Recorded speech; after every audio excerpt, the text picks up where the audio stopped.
This is The Ramsey Show. You can be intentional about your character. You can have money and a career.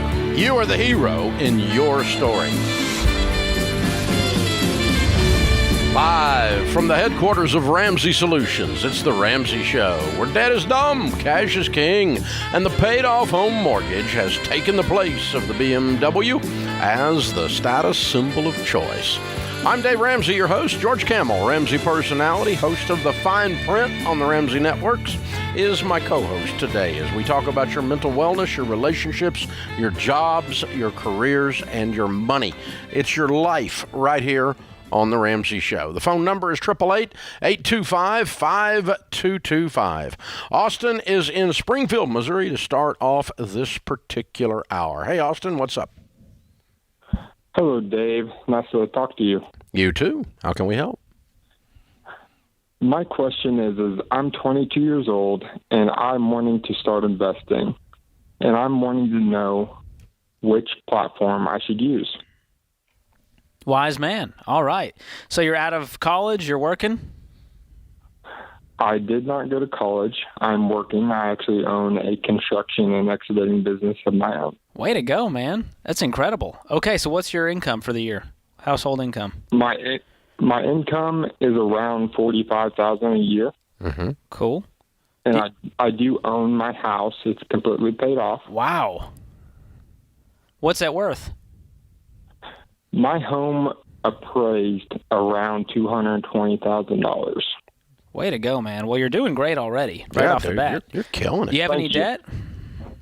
No, I have no credit card debt or student loans, nothing. And you have an emergency fund? You have savings, 3 to 6 months of expenses? Yes. Yes, my emergency fund is around $25,000. Would you run for Congress?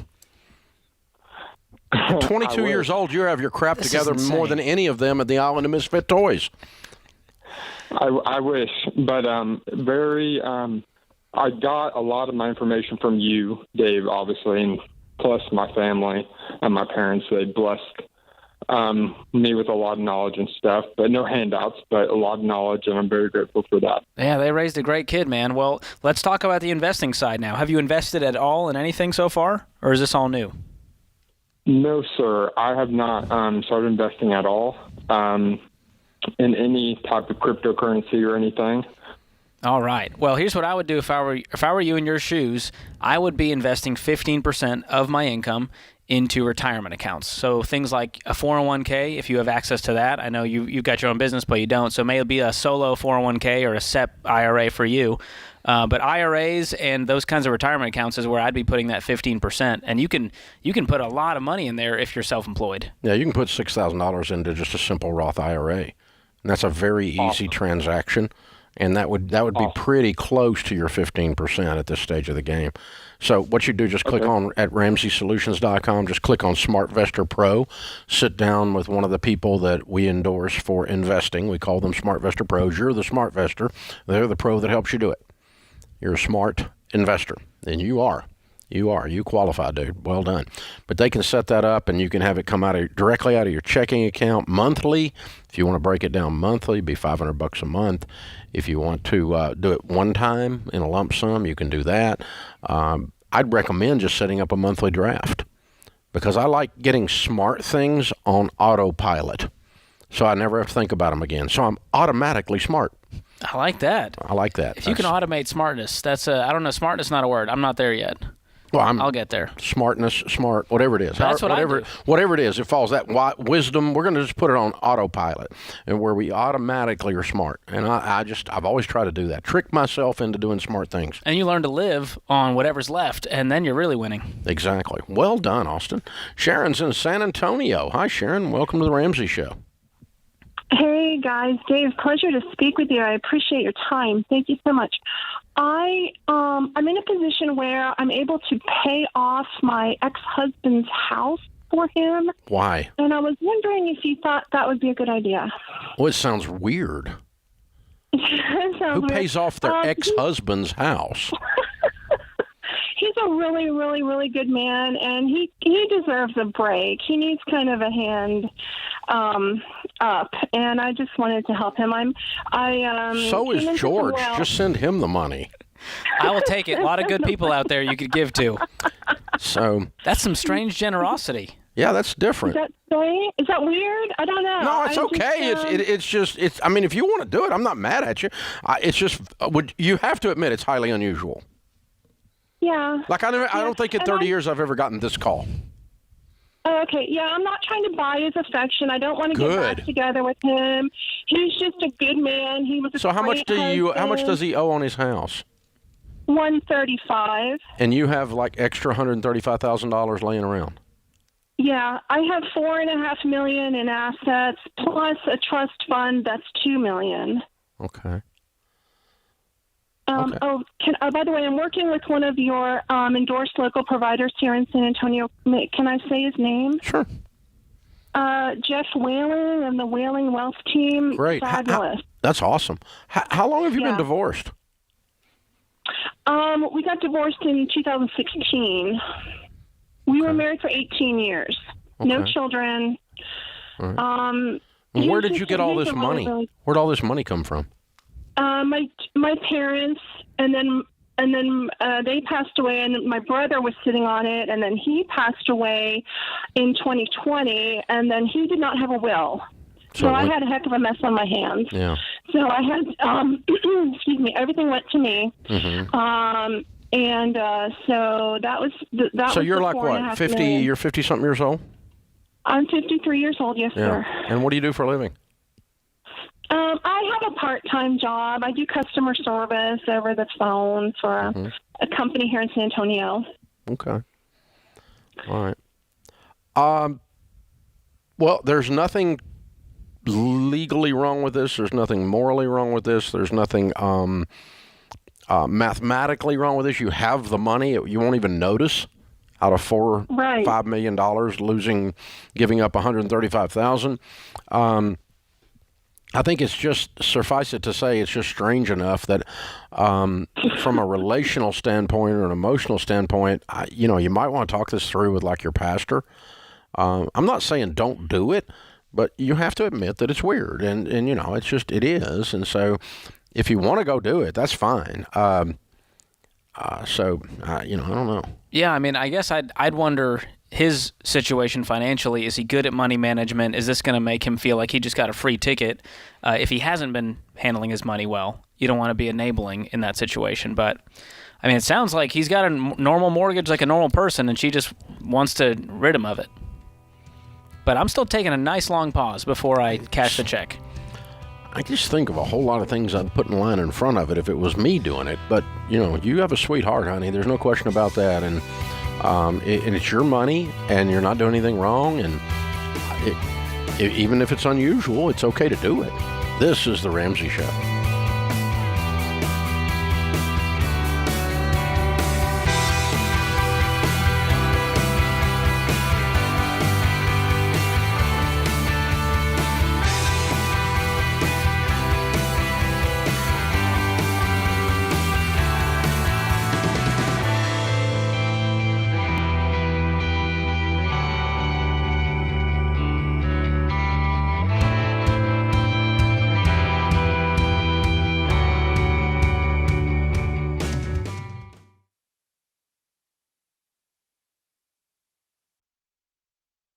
Life is full of firsts.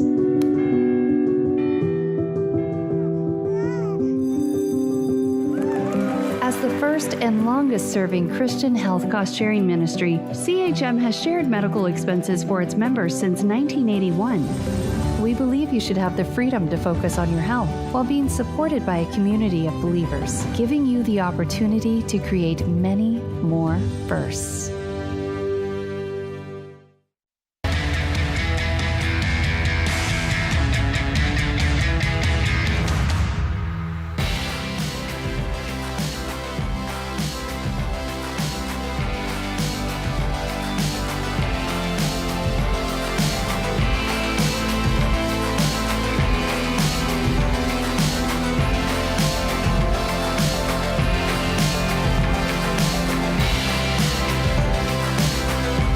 we launched our first stop on our Wealth Building Live tour recently. The response has been incredible. If you haven't heard, we're taking our Building Wealth Live event on the road this year. Building wealth is a hot topic.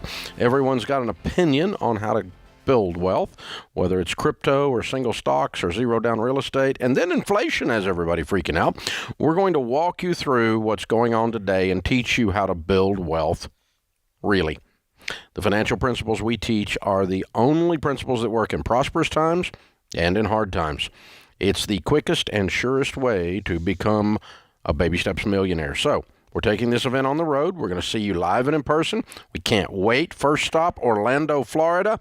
Me, Rachel Cruz, George Campbell to my right, Dr. John Deloney and Ken Coleman. We're bringing the Building Wealth Live Tour to you, Orlando, May 19th. Stay tuned. We're going to be announcing other cities soon. One of them sounds kind of like Las Vegas. When you say it, it sounds kind of like that. And so not ready to announce that yet, but soon and very soon. Tickets start at only $25. You can get a 4-pack for only $60. Great deal to do that. Bring another couple. Bring, 4 of you go out to dinner. 4 of you come over to Building Wealth Live. And, man, $60, that's a deal. And a limited amount of tickets left in Orlando. It is not sold out, but it's getting close. Do not wait. Visit RamseySolutions.com/events to learn even more. Our question of the day comes from Blinds.com. You can find out for yourself why they are the #1 online retailer of custom window coverings. Free samples, free shipping, and with the new promos they run every month, you'll save even more. Use the promo code Ramsey to get the best possible deal. Today's question comes from Helen in Michigan. She says, I'm looking to build a home. I have enough saved for 20% down and have no debt. With current wait times, should I wait to build until prices start to come down, or should I go ahead and start the building process before mortgage interest rates go up more, as I heard they are going up soon? All right, fair question there from Helen. Well, I don't like making decisions based on what might happen, and so I feel like if she's got the money to do this right now, go ahead and start the process. Nothing wrong either way. There is no question that there's a shortage of labor right now in the building world, and that the building material prices have still not adjusted back to reasonable after COVID. Some of them have. I mean, lumber went way up, and then it's back down. It's not all the way down, though. And so I think you're going to see some smoothing out of the cost of the house. Could be offset by the increase in interest rates, which we have seen interest rates actually tick up. How much more are they going to tick up? I don't know. And is it going to offset the cost savings? So it's completely up to you. I can tell you this, building a home today, at this moment, if you broke ground today, in most cities is going to be more stressful because you're going to have shortage of stuff, shortage of labor. And it's going to, it's just going to take a little longer to build the house. It's going to have a stress factor to it that is very real. You got to watch it like a hawk. You got to be keeping up, and there's going to be things that go wrong, they don't get right, and so it's a side project. Exactly. So, it just depends on how hoppy you are on this, I mean, but there's not a like, oh, don't do it now no matter what, or you got to go right now. Neither one. You're okay, whichever one you feel best about. You're probably going to, you might see a little higher interest rate and a little cheaper price and a little smoother build if you wait. If you're willing to go ahead and do it now, you've got more known factors. To George's point, we're not dealing with what we're going to worry about might happen. We kind of know where you are right now. And but now with interest rates, Dave, you've seen them where they're skyrocketing. Right now, if they go up, we're not talking 8-10%. Yeah, no, they're not. They're at what, 4%, somewhere around there right now. And so we're not going to see. I mean, if we did, it'd be highly unusual. The number of times in 30 or 40 years that I've seen interest rates move more than 1 or 2% in a year is highly unusual. And so you're just, you're going to see quarter, eighth, that kind of stuff movement. And we've already seen that a little bit. But it's just this little tick. But it does change the payment. I mean, it does change what what it costs you to buy the house. Sarah's with us in Boston. Hi, Sarah. Welcome to the Ramsey Show. Hi, Dave. How are you? Better than I deserve. What's up? Thanks for taking my call.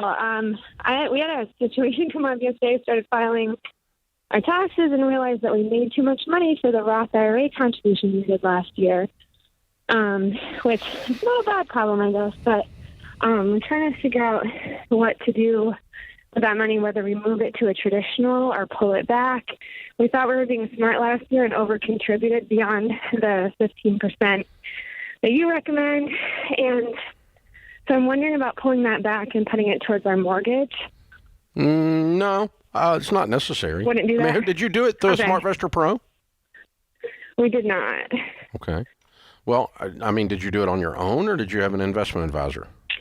We have an investment advisor. Okay. So Call them and tell them they need. Call them and tell them they need to undo it and do a backdoor Roth.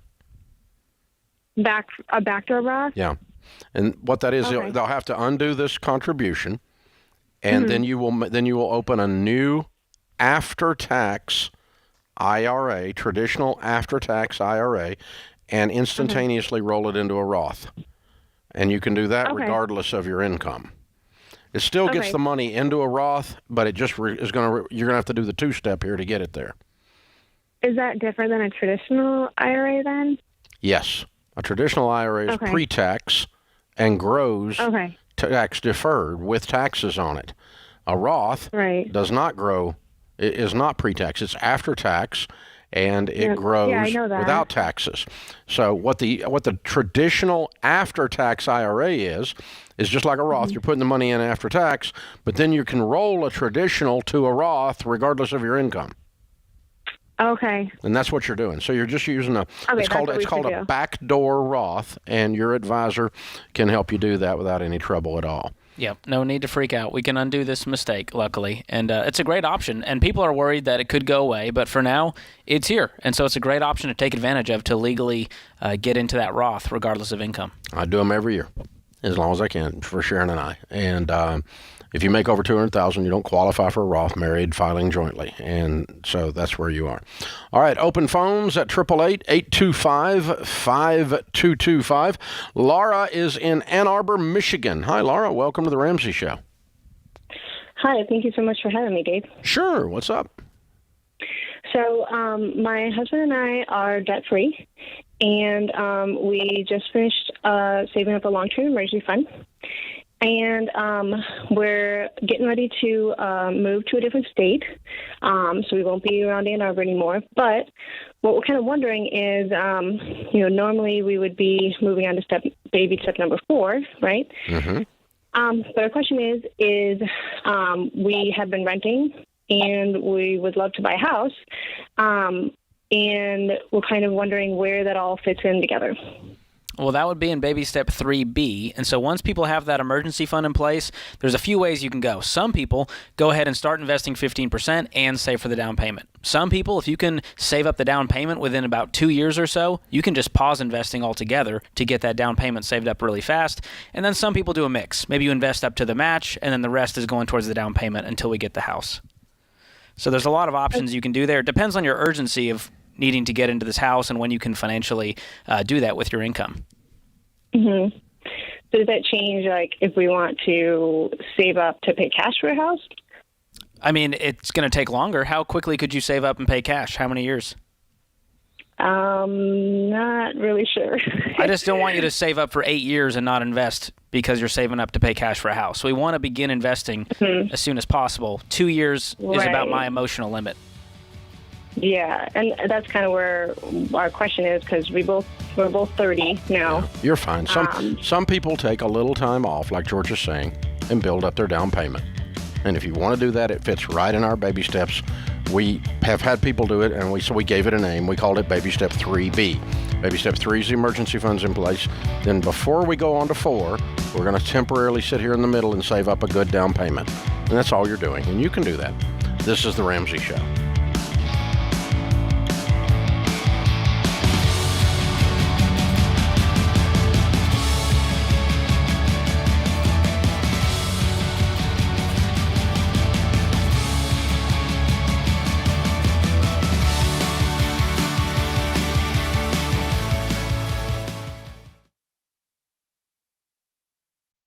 If you're not using Pure Talk for your wireless, you're paying too much. Pure Talk gives you the same great 5G coverage on the same 5G network as one of the big guys for half the cost. The average family saves over $800 a year. Go to puretalk.com and choose the affordable plan that's right for you. With their 30-day risk-free guarantee, you have nothing to lose. Go to puretalk.com and enter the promo code Ramsey to save 50% off your first month.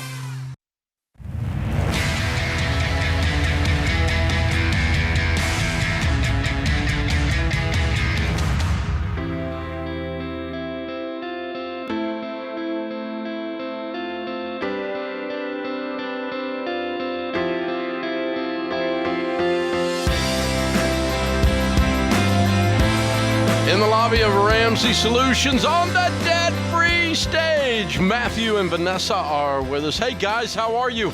Doing good. How are you? Welcome. You come sliding in sideways, barely making it from the airport. Oh my gosh! No, I mean it was a traffic jam in Kentucky. There was a traffic jam up in Kentucky, just out in the middle of nowhere. Yeah. And we were at a dead stop for about 45 minutes. Okay, so I don't understand why you're coming through Kentucky if you're from Houston. Well, we went to see the Ark and the Creation Museum in Kentucky, and so we ended up staying in Lexington yesterday. And so we got up early and came here, but you didn't know about the world famous Kentucky traffic jam. No, apparently no not. idea. It's because there's not one. But yeah. Okay. Well, congratulations, guys. How much debt have you paid off? So we paid off $13,900. Goodness. Yes. How long did this take?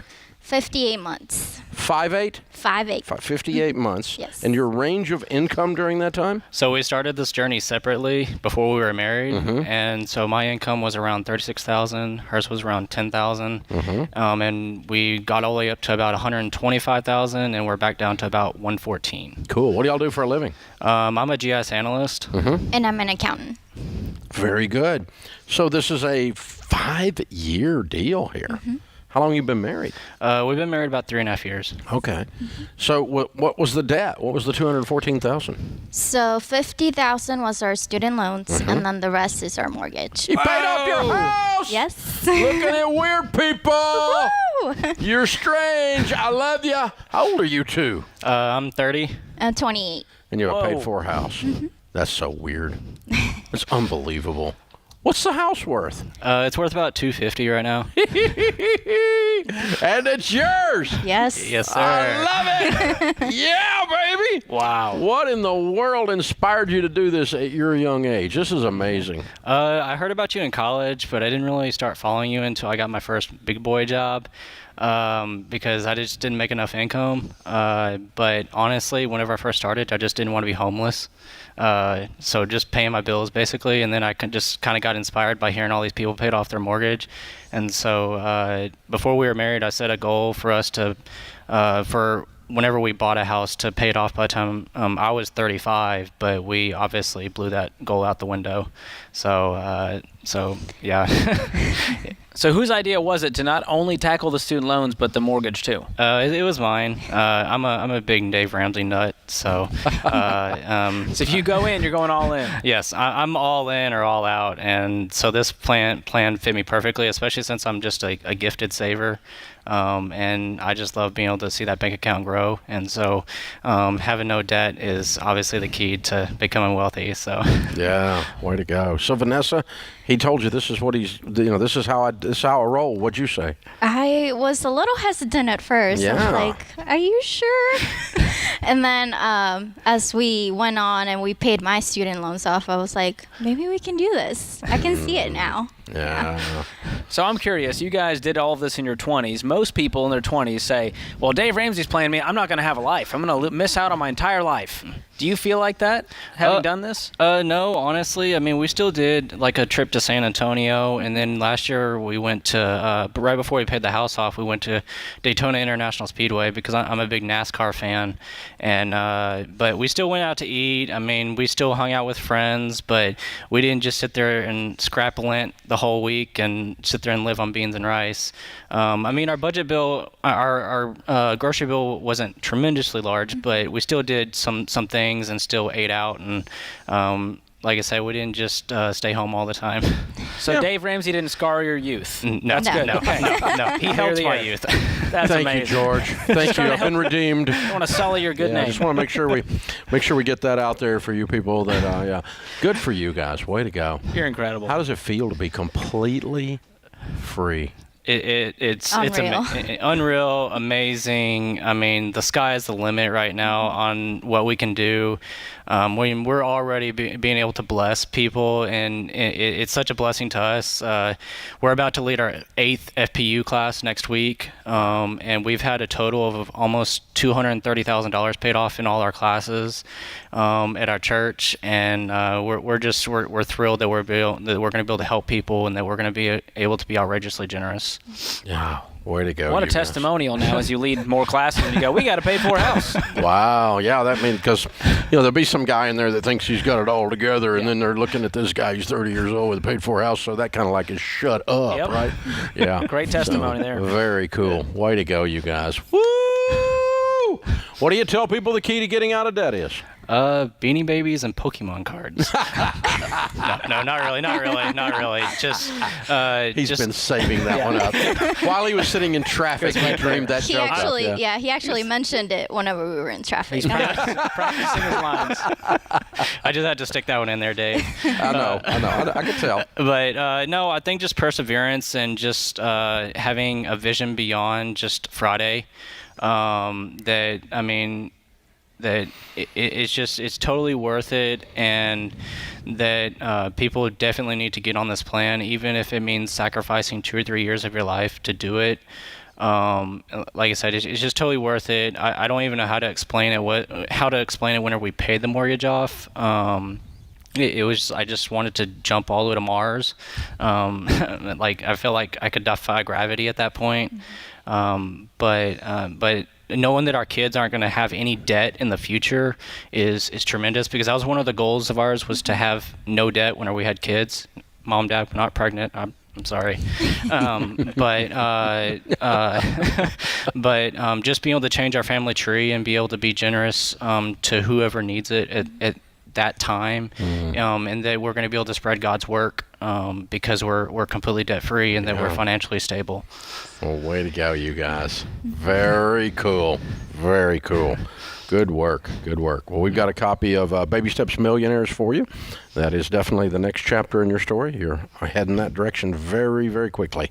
And how ordinary people built extraordinary wealth, how you can too. #1 bestseller. And on top of that, of course, we'll give you a Total Money Makeover book for you to give away and continue to stir up a ruckus with that. Thank you for leading the classes. You guys are incredible. I'm so proud of you. Thank you. Thank you. I appreciate very, that. very, very well done. Who were your biggest cheerleaders? I would say my parents. And my parents also. Yeah. I think her father, her stepfather, was completely baffled and amazed that we paid off our mortgage in basically 3.5 years, because they still have a mortgage, and so I was just so like I said, he was just baffled. And my dad paid their house off when they were 39, and stuff. So just having that inspiration, and I kind of had a bet with my dad that we were going to pay our house off before 39 years old, and obviously we blew that out of the water. Yeah, so, for sure. And so they're super proud of us, and all that. So You did it before Vanessa was 29, so there you go. yeah. I like it. Well, she was actually 27 when we paid the house off. Oh, wow. So, Okay. yeah, Oh, and my gosh. and it kind of, I was kind of, the one thing I was bummed about was I turned 30 last year in April, so I missed paying the house off in my 20s by like 5 months. Shucks. Oh, wow. I'm bummed about that. That's just Still killing me. good. Yeah. You guys are You're awesome. killing me here. I love it. Overachievers. That's what we call them. it. Well done, guys. Very well done. All right, it's Matthew and Vanessa, Houston, Texas. $214,000 paid off in 58 months. That's their house and everything at 30 years old and under. Man, making 46 up to 125. Count it down. Let's hear a debt-free scream. 3, 2, 1. We're debt free!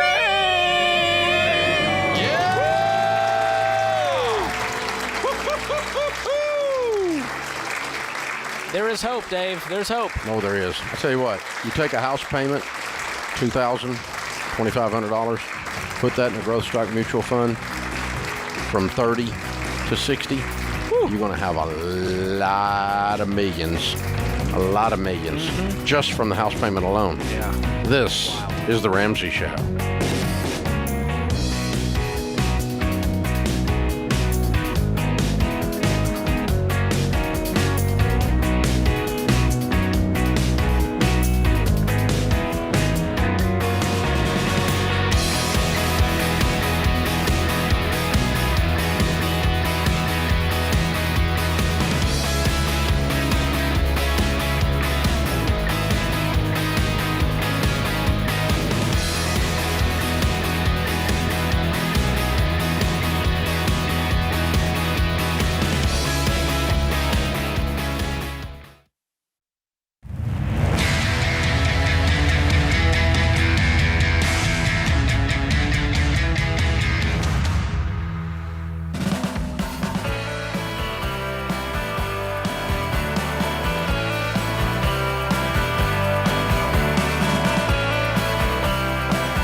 George Camel, Ramsey Personality, is my co-host today. Open phones at 888-825-5225. Matt is in Minneapolis. Hi, Matt. Welcome to The Ramsey Show.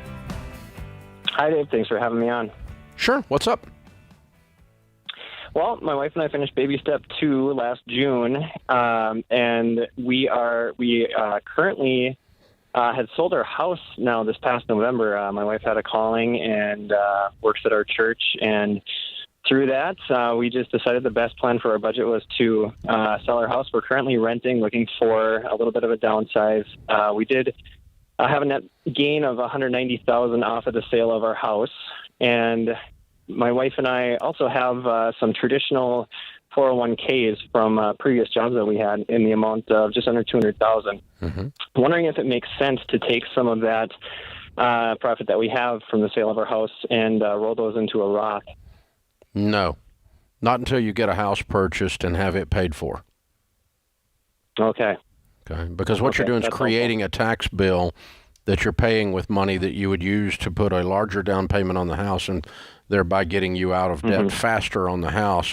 And so the net result after you purchase the house would be as if you borrowed on your home to pay the taxes from doing the rollover. Because it's going to create more debt on the house if you use some of this money for taxes, right?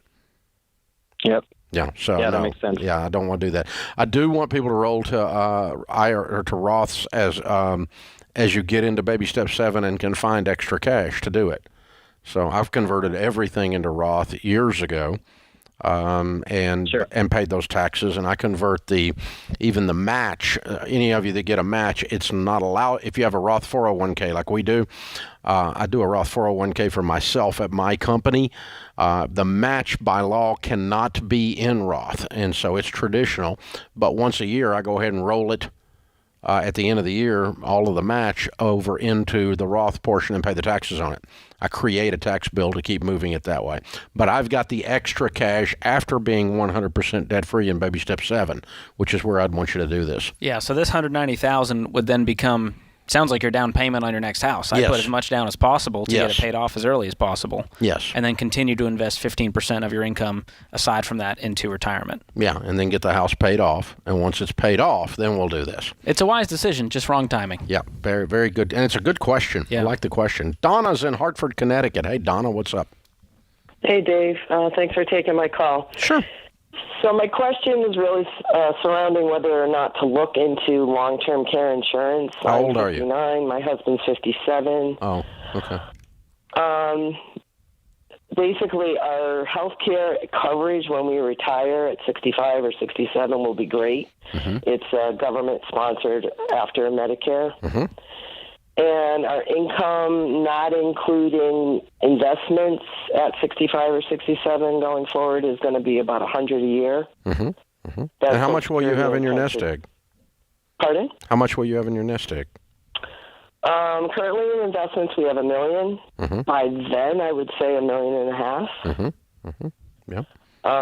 So, and then, like I said, our income, not including that, will be about $100, which was kind of our goal to be at that time. Yeah. Well, the statistical evidence is that the less than 0.5% people use long-term care insurance for nursing home or in-home care prior to age 60. And you're approaching 60. And so do you want to insure against nursing home stay? The average stay is 2.3 years. The average cost right now is about $90,000 a year, so it's about a $250,000 exposure on average. And, you know, can you insure through that for a while? Yeah, I probably would in your case. Because, I mean, if you use $300,000 out of $1 million, that's a pretty good chunk. Now, if you get to $2 million and you say, all right, I'm going to take a $300,000 risk out of my $2 million, so your husband goes into a nursing home, stays there 3 years, you take $300,000 out of your $3 million, pay his care, he dies, you're left with 2.7. You self-insured through the nursing home at that point. You see what I'm doing? Right. But I don't really want to do that with just $1 million. Yeah, I think we'll have $1.5 million. Yeah, but sure, still, by the time I mean, do you want to be, if you're okay with $1 million too, on average? Yeah.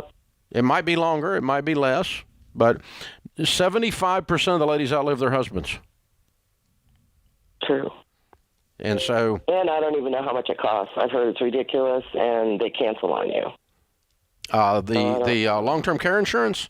Yeah. Yeah, they don't... No, I've never... I mean, there's a few of them have bad... Some of the companies were weak and they collapsed, but I think that most of that's behind us. Don't buy any cash value insurance versions of it, but you can shop it. We recommend long-term care insurance.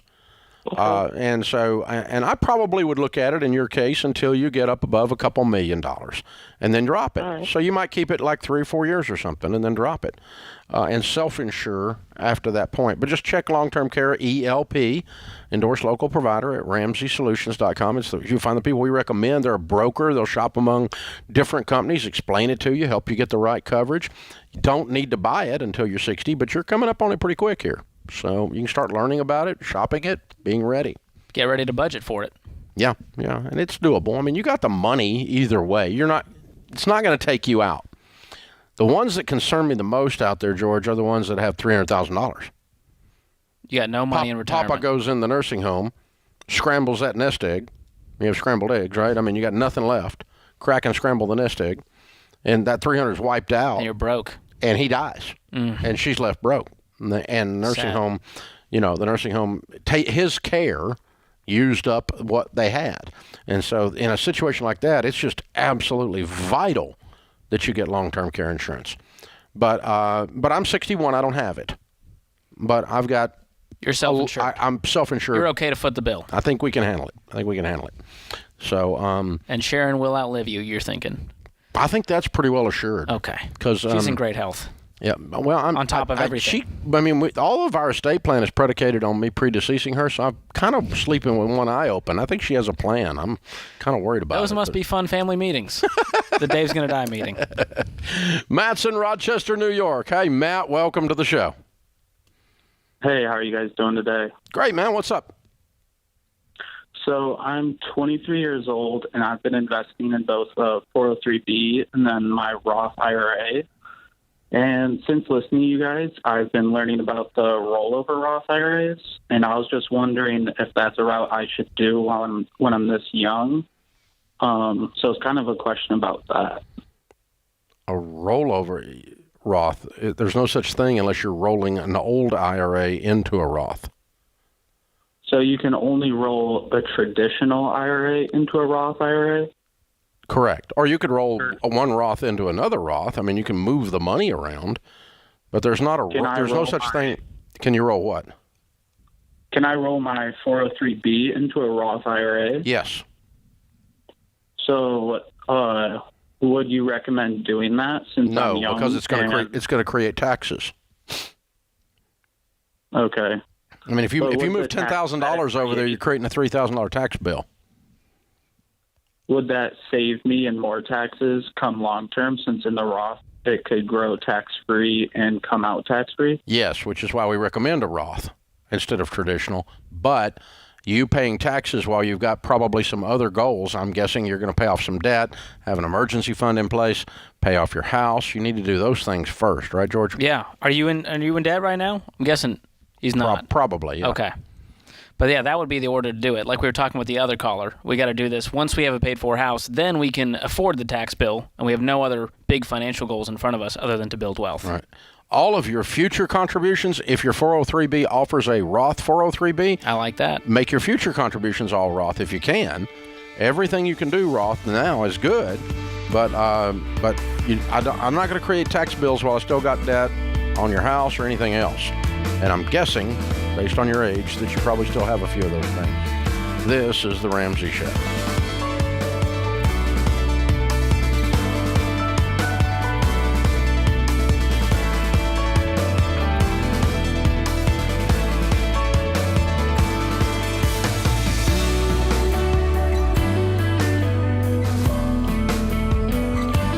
Hey, it's John Deloney, co-host of The Ramsey Show. Did you know over 18 million people listen to The Ramsey Show every week? A lot of those people listen on one of our 600-plus radio stations across the country. To find a station near you, go to RamseySolutions.com/show.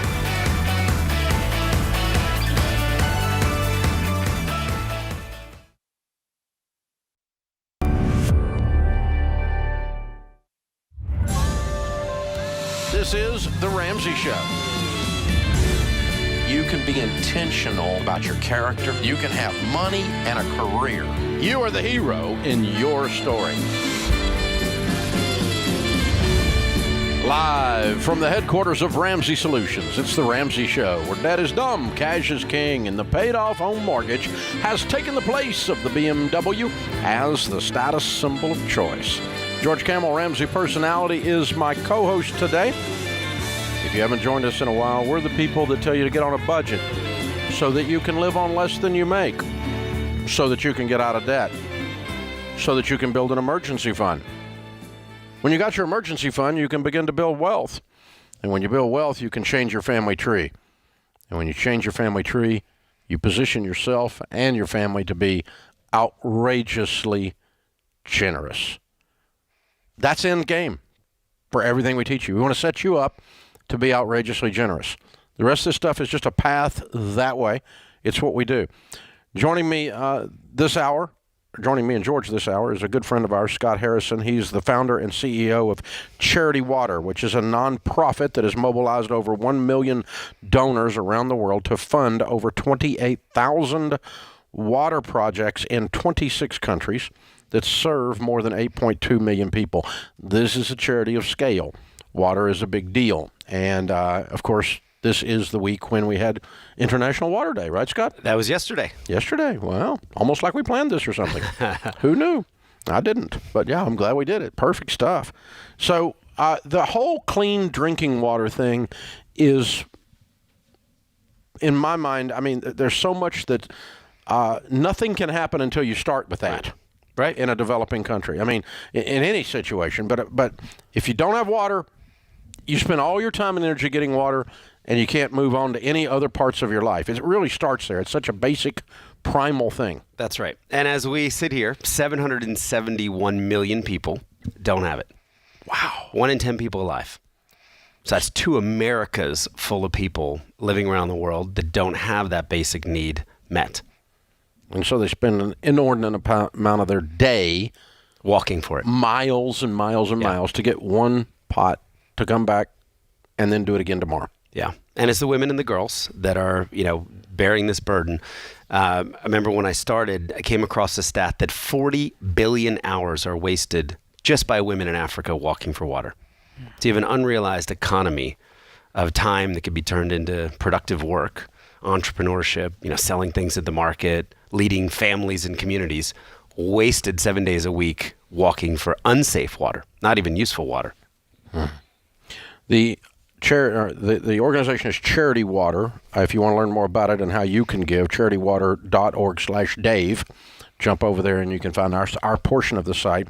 We got to know Scott several years ago, and I think the first thing that attracted me to you, the charity's amazing, and the water, the actual end product of what you're trying to accomplish is world class and such a primal need, and it frees up so many things. But the thing that I ended up connecting with you most on was that you went at the whole charity thing a different way, rather than just begging for money kind of thing. Well, I was 30 years old. I'd had this experience as a photojournalist on a medical mission where I'd seen people drinking dirty water, made that connection to health, and came back and said, I want to try to get everybody on earth clean water. I talked to people who were my age, and they were cynical and skeptical about charity. Everybody seemed to have something they could pull out of their back pocket of a charity gone wrong, whether it was mismanagement of funds or some sort of scandal. So I thought, what if we could tell people that 100% of everything they would ever give would go directly to fund these water projects, which we'd prove on Google Earth and Google Maps. And then in a separately audited bank account, I would raise all the overhead from a small group of business owners and entrepreneurs and donors. So it would kind of church and state, those nasty Epson copy toner costs and the staff salaries in the office would be paid for by today about 100 families, where millions could give and know that all their money goes. 100% of your donation. We even pay back credit card fees, which sounded like a great idea when you're not at scale. And now it's getting close to $1 million. But if you went online and gave $100 right now in your Amex, we get 97. Wish we got 100, but we get 97. We pay back that 3% transaction fee, and we send and track the $100. Wow. So that the whole $100 actually goes. Yeah, you're not even deducting that fee. Yeah. And 70% of Americans polled by NYU recently believe charities waste their money. So this is just one way to saying, all of it will get there. And the 100 families, they love paying for overhead. They're building the organization. They are hiring and retaining talented staff. So it actually isn't that difficult. It's just a completely different value proposition. And we treat them like investors. Mm-hmm. They're stakeholders for sure. No question about it. Well, it does make it a lot easier emotionally when 100 cents on the dollar is actually going to the clean water. Yeah. And on top of that transparency, Scott, something you've done so well is innovate in this space and the way you've used technology to connect people to what's happening. Talk to us a little bit about that. Yeah, well, we were the first organization to publicly publish every satellite image of every completed project in the world. Wow. We've now got, close to 100,000 completed water projects across 29 countries. More recently, we have been creating smart wells. So, kind of in this Internet of Things, right, Nest or, these remote devices. So we are creating wells in Ethiopia and Malawi and India that basically broadcast their functionality transparently to the cloud. So we know when a well breaks, and then we can dispatch mechanics to go and bring that project back online. So we're now monitoring over 1 billion liters of flow. It's the largest data set in the history of the world when it comes to rural water supply. And then think of kind of Geek Squad or Apple Care turns up in the village with wrenches and the tools to make that maintenance call. So really just, the innovation is it's all for the sake of keeping clean and safe drinking water flowing in a sustainable way over time. Wow. That's powerful. There's a lot going on there. Very good stuff. Scott Harrison, the CEO of Charity Water, one of the best nonprofits in the world. They've mobilized over 1 million donors. Again, 28,000 water projects. The website, charitywater.org/Dave. This place around here, we're all about teaching you to be generous. And we want you to get out of debt, get on a plan so that you have money to be generous with. And this is the type of thing we want you to study, where you're learning where your generosity is not being all absorbed. This is why we know that taxation is not generosity, because 100% of it is absorbed in stupidity. And this is the exact opposite. 100% of this actually goes to the clean water instead of being wasted in Washington. So, and there are charities that don't do a good job. And use up too much of the money and administrative costs and so forth. And that's where that stereotype comes from. But this is one that's a great guy, a guy we've known for years, and we just wanted, he was in the building, I wanted him to stop by and give you guys an opportunity to learn a little bit about generosity, learn a little bit about charity, a different way of doing it, and learn a little bit about charitywater.org/Dave. Scott, thanks for dropping by, brother. Thanks for having me. Good to have you. This is The Ramsey Show.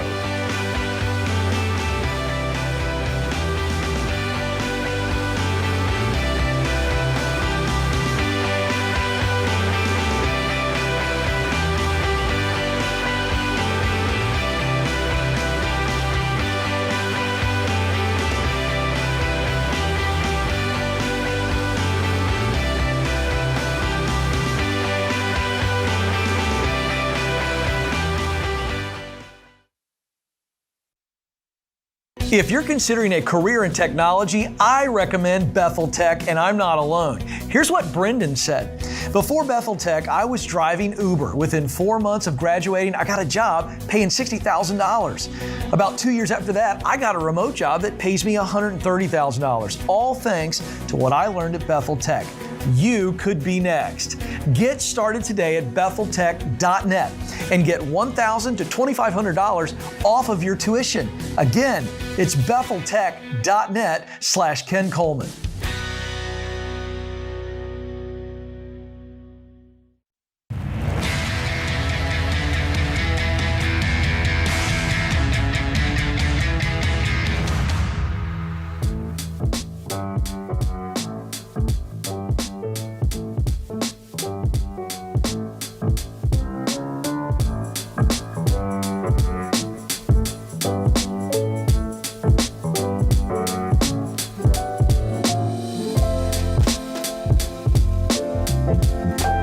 Ramsey Personality is my co-host.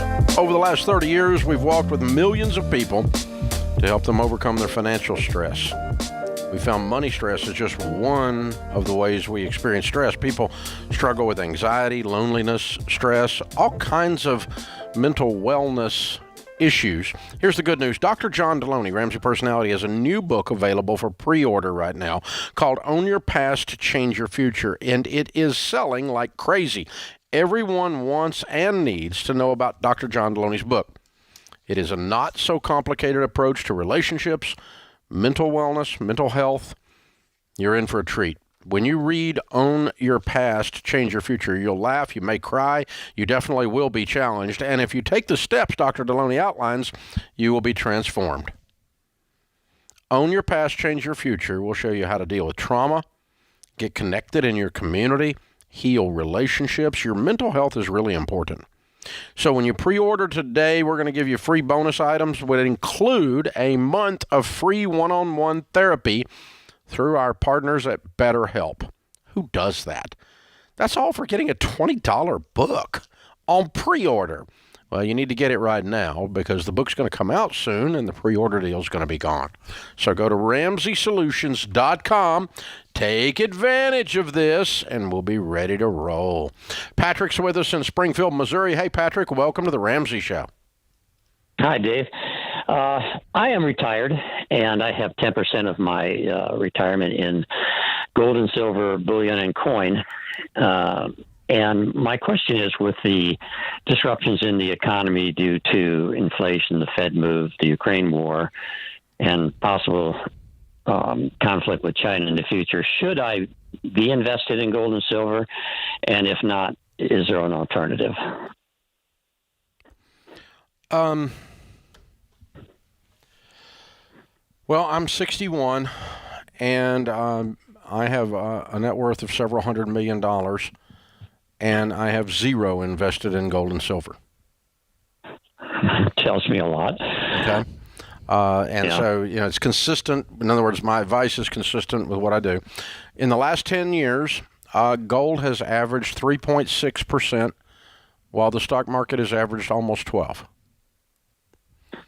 And so and the problem is that gold and silver are not necessarily what people will run to unless they're just afraid or greedy, one of the two. In other words, a failed economy that would rely on gold and silver will before it relies on that, will turn into a barter economy. So, the only way gold and silver does not have intrinsic value.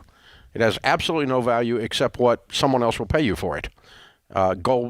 Green presidents' faces on paper don't have any value except what someone else will trade you for it. And so that's how exchange or currency works. It's when we, as a society or as a group of people, agree that something has value. We agree that little shiny, clear rocks have more value than the rocks in our driveway, and we call them diamonds. But it actually has no difference. They're both a little rock. We just decided as a society or a culture that but there's nothing that automatically means that diamonds have value. They don't. It's only because someone else wants them that they have value. And green paper doesn't have value. It doesn't. It's only that someone else wants it that makes it have value. So all of that to say, anytime you're investing in a commodity because you're worried about world affairs or stupidity on a global scale or whatever it is, you're really not accomplishing what you hope to accomplish there. If you kind of got to go extreme before these things happen. And if you believe that America as we know it is getting ready to implode, which is not what you said, but for those of you out there that believe that, then gold is really not where you would put your money. You should put your money in bottles of water, bullets, blue jeans, and gasoline. Practical things. Because these utilitarian things are the first things that happen in a completely devastated society. You start fresh. And so you could trade a gallon of gas where there is no gas for almost anything. It becomes like gold. So what happens, you end up trying to trade your gold bar for a gallon of gas. It won't work. Nobody wants it. Gold bar, you just got to carry your stupid thing around. What am I going to do with a gold bar? There was a YouTube video of this kid. He tried to live on gold bars for 24 hours as an experiment. He couldn't do it. Nobody would take them. No one would take it, and then he went and he tried to resell it, couldn't get what he paid for it. Oh, wow. So that was a fun video. Fun experiment. Yeah. But all of that to say, I'll throw in one other thing, Patrick. I'm being a little bit facetious, but I'm really not. You probably need to turn off the news. I think you've been spending too much time watching the news because everything you just outlined for me is a talking point on a 24-hour news cycle, and it's affecting your brain more than it's affecting reality. Reality is gas has gone up, and that's really Biden's fault. Reality is because he's, went all green and shut off the faucet. Anytime you create a shortage on something, you create a price increase. So if you want to blame somebody for $5 or $6 gas, you can look at your president. He did that. If you want to blame someone for an increase in car prices, he did not do that. It's not his fault. He had nothing to do with it. If you want other parts of inflation, you want to blame someone for house prices going up, it's not Joe Biden's fault. He didn't do it. You can't blame him for that. Because there's no policy enacted by the White House or at his behest through Congress that caused those things. Those things are the result of a pandemic that created a shortage that drove prices up. And so we have steel prices are way up. I'm building a building up here, a commercial building. We're putting steel in it. Prices are through the roof. We have a shortage of anything. Yeah, but a shortage of anything drives the prices up. An oversupply of anything drives the price down. It's 7th grade economics class. It's called a supply-demand curve, and that is not Joe Biden's fault. And so when the news is on and they're going, well, the Biden administration and the average consumer polls are saying that everyone's mad at the president about inflation. Well, then they're just uninformed. You shouldn't be mad at the president about inflation. You'd be mad at the pandemic. But there's no greedy, boogeyman out there trying to create inflation. It's going to smooth out over time. The only element of inflation that is his fault, and I'm 100% sure of this, is the energy issue. And he shut off all domestic production and so created a dadgum shortage of oil and therefore of gas. And now you're having to pay through the nose to get oil and gas. And we were buying 50,000 freaking barrels from Russia. And guess what? That's kind of hard to do right now.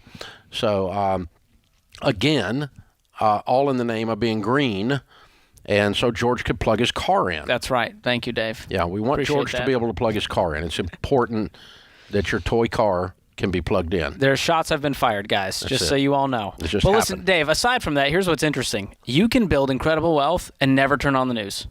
Isn't that wild? Yeah, higher probability of doing it. I think we should do a study on that. Statistically, you will become a millionaire faster if you never turn on the news.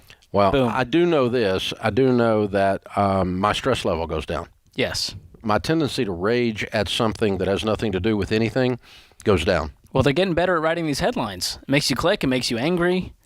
That's how this works. Yeah, and it's all of us are that way. So, just jumping in on there on you, Patrick. But my money is in good growth stock mutual funds and in real estate that I pay cash for. That's all I own. I don't own anything else.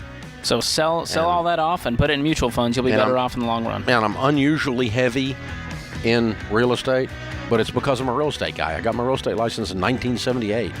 I've been doing real estate a long time. So I'm really comfortable with dirt, really comfortable with bricks and mortar, really comfortable being a landlord. Doesn't bother me a bit. Other people shouldn't do that because you're not comfortable with it. But, real estate, I'm there. Mutual funds, I'm there. This is The Ramsey Show.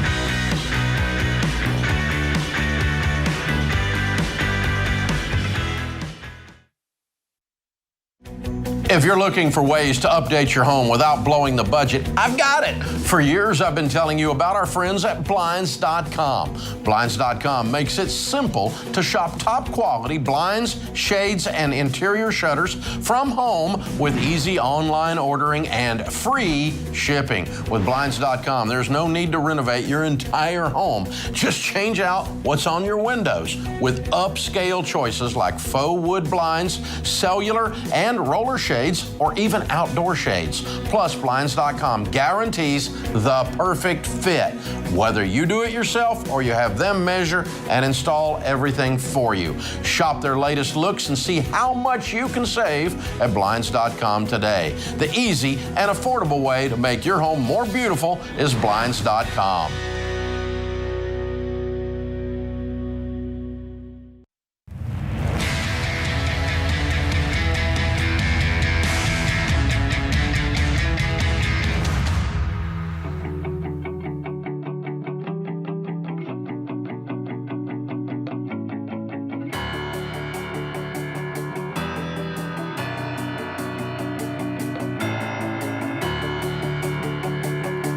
George Camel, Ramsey Personality, is my co-host today in the lobby of Ramsey Solutions on the debt-free stage. Jason is with us. Hey, Jason, how are you? I'm well. How are you? Better than I deserve, man. Fantastic. So where do you live? Albuquerque, New Mexico. Cool. How much debt have you paid off? $51,000. Woo! How long did that take? In 16 months and 10 you. days. Good for you. And your range of income during that time? Started at $82,000 a year and ended at $83,500. Good. What do you do for a living? I work at the National Research and Development Laboratory there. Okay, cool. Very good. What kind of debt was the $51,000? A little bit of everything except cars, actually. It was I had a computer, 2 small student loans, a couple of credit cards, my second mortgage, and a large 401k loan. Cool. Okay. So what prompted this journey on this Ramsey stuff 16 months ago? It was it was a friend of mine that I work with, my friend Justin. We were looking at 401k numbers and how much can we, if we put in this much, it'll grow to this much. And, we just started talking about numbers and I was like, I need to pay off some debt. And I was like, I got a lot of bills. So it just started that. He mentioned your name and asked if I had seen your program. I was like, I've heard of him, but I haven't really looked into it. And so he sent me a couple of videos and then I started binge watching videos and it just went from there. Wow. Wow. Good for you, man. Cool. So you sit down and just say, that's it, I'm doing it. Yeah, I probably researched it and watched videos for a couple of weeks solid. And I was like, okay. And then once the hardest one was the first one. And I just decided after that, it was done. After that, I was on a roll. Okay. But you learned enough just from the YouTube to figure out what to do. YouTube and your website, and I got on the Facebook, Dave Ramsey Baby Steps Facebook, and just started asking all kinds of questions and researching all I could, and just went from there. Yeah. Well, they'll give you an answer on They there. are happy to answer. Yeah, That's amazing. yeah, They're they a are. chatty bunch. So Yes. tell me about the second mortgage.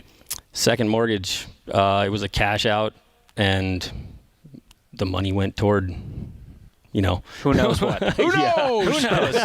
It left. But that was a big one. But I think one of the hardest ones to pay off was a 401k loan, because I had to put it all down all at once. Yeah. That was the last one. So. Man, good for you. Who was your biggest cheerleader? Well, this little guy, my son. But family, friends, a friend that I met on the Baby Steps Facebook group, my friend Jen. She's been huge the whole time. We've been talking ever since. All right, that's good. My friend Justin at work. Some of the guys at work think I'm crazy. Some of them are like, "Man, that's great." Wow. Yeah, that's good. It's going What's well. your son's name and age? Grayson, and he's 11.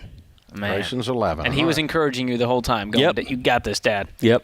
Very cool. That's huge. That's very cool. All right, now when people find out, paid off $51,000 in 16 months, and they say, "How did you do that?" What do you tell them the key to getting out of debt is? Just commit. I mean, there's no halfway. It's start it and go through it. Finish it. You got to get on a plan. That's really the plan was huge for me. And a budget. I'd never budgeted before in my life. And when I did my first budget, I found out that I'd been wasting a lot of money every month. All of us had that experience, brother. So this feels like you sprinted through it. It does. Like you just went hard at it. Yep. You think you'll stumble back into debt now? No. Why not? I'm sick of it. I actually have money now. Once you know what that feels like, you go, I like this. There's that. Look at this. Let's not go backwards. No, it's. I like not being broke. Yeah. Wow. It's different. I mean, I'm through step 3. I'm into 4, 5, and 6 now. It's great. Yeah. You feel the levity. Oh, yeah. What was the hardest part of the whole journey? The biggest sacrifice? The hardest part was the first payment, and then the last one. That was the big one. But because I had all that money in my savings, I was like, I have money. But no, I didn't really. But But it was the first time you had that level of discipline to even save that up and not spend it. True. Yeah. So you felt the pain of that, but then you felt the freedom soon Yep. after. I mean, almost instantly. Yeah. Wow. So how's it feel now? It's great. We're on vacation and we're swimming and Life is good. Life's good. Yeah. I like it. I like it. Well done. Feels great. Well, good job, Jason. We're very proud of you, man. Thank you. Very studly. Very well done. You too, Grayson. Good work, brother. Good work. I like it. We got a copy of Baby Steps Millionaires for you. That's the next chapter in your story for sure, heading that direction, and a copy of Total Money Makeover for you to give away and stir up a holy ruckus somewhere. Will do. So very, very well done. Good stuff. All right, it's Jason and Grayson from Albuquerque, New Mexico. $51,000 paid off in 16 months, making 82 to 83. Count it down. Let's hear a debt-free scream. Ready? 3, 2, 1. We're debt-free! I love it. That is excellent. Excellent job. Man, that's fabulous. Changes everything when you do that. It just changes everything. Austin is with us in Grand Rapids, Michigan. Hey, Austin, what's up? How's it going, Dave? How you doing? Better than I deserve. How can I help? Well, I had a question. So, I'm sorry, is it too echoey in this room that I'm in, or can you hear me? You're kind of going in and out. Can you speak directly into your phone? Yeah, I certainly can do that. Give me just a moment. Try one more time, Austin. Can you hear me? Sorta. You sound like you're in a barrel now. What'd you do? Why don't you turn the speaker thing off and just talk into the phone? Actually, just on the phone. Okay. How can we help? Sorry about that. So the question was, refinanced my house. I was fortunate enough to buy it at a time and gain enough equity through remodeling to refinance it. The reason I did so was because when I originally purchased it, I had to put 5% down and had the old PMI on it. So I was paying an extra $100 to $200 a month on that. Okay. So I used the money on the refinance. I had about $80,000 in equity in the house, and the refinance will be a cash out of $15,000. Why? Why are you going further into debt? Right. So the idea was to, consolidate loans that were higher in interest, and then to finish off some remodeling that I had to do on the house. You're going to do all of that with $15,000? Yeah, actually I would. Oh, so what's your income? Currently, I get paid hourly, so base would be $66,500 a year. With overtime, I'm usually around $70,000. Okay, all right. No, I would not do that. I would cash flow the repairs, and I would cash flow getting out of debt, and I wouldn't go further into debt. You're not really doing anything here. You're just moving debt around. You're moving it from one place to another. It didn't get rid of it. It's still there. Instead, I want you to get rid of it. And so you need to roll up your sleeves and punch this debt in the mouth and get rid of it. And you fix the house, whatever repairs you have left to do, out of pocket. Sounds to me like you're a single guy making $70,000. I want you to tighten up your budget, drop your dadgum lifestyle down, and clean this mess up. Don't try to borrow your way out of debt. You can't borrow your way out of debt. Terrible shortcut. And it sounds like he already did the cash out refi based on how he was talking. That's even worse, because now I don't know how to undo it. I mean, it sounds like he's going to do it regardless. Yeah. Well, there would be no point in calling us then. I think he wanted to know how to use the cash, I guess, but he sounds like he's going to do these renovations and be done with it. But man, you're going backwards, and it's a terrible shortcut. We want you to pay off your house, not go further into debt. You can't get out of a hole digging out the bottom, people. That's not how you get out. This is The Ramsey Show.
George Camel Ramsey personality is my co-host today. Open phones at 888-825-5225. Jessica is in Dallas. Hi, Jessica. How are you? I'm great. How are you? Better than I deserve. What's up? I have something that we just cannot figure our way out of it, and it's probably easier for you to explain it to us.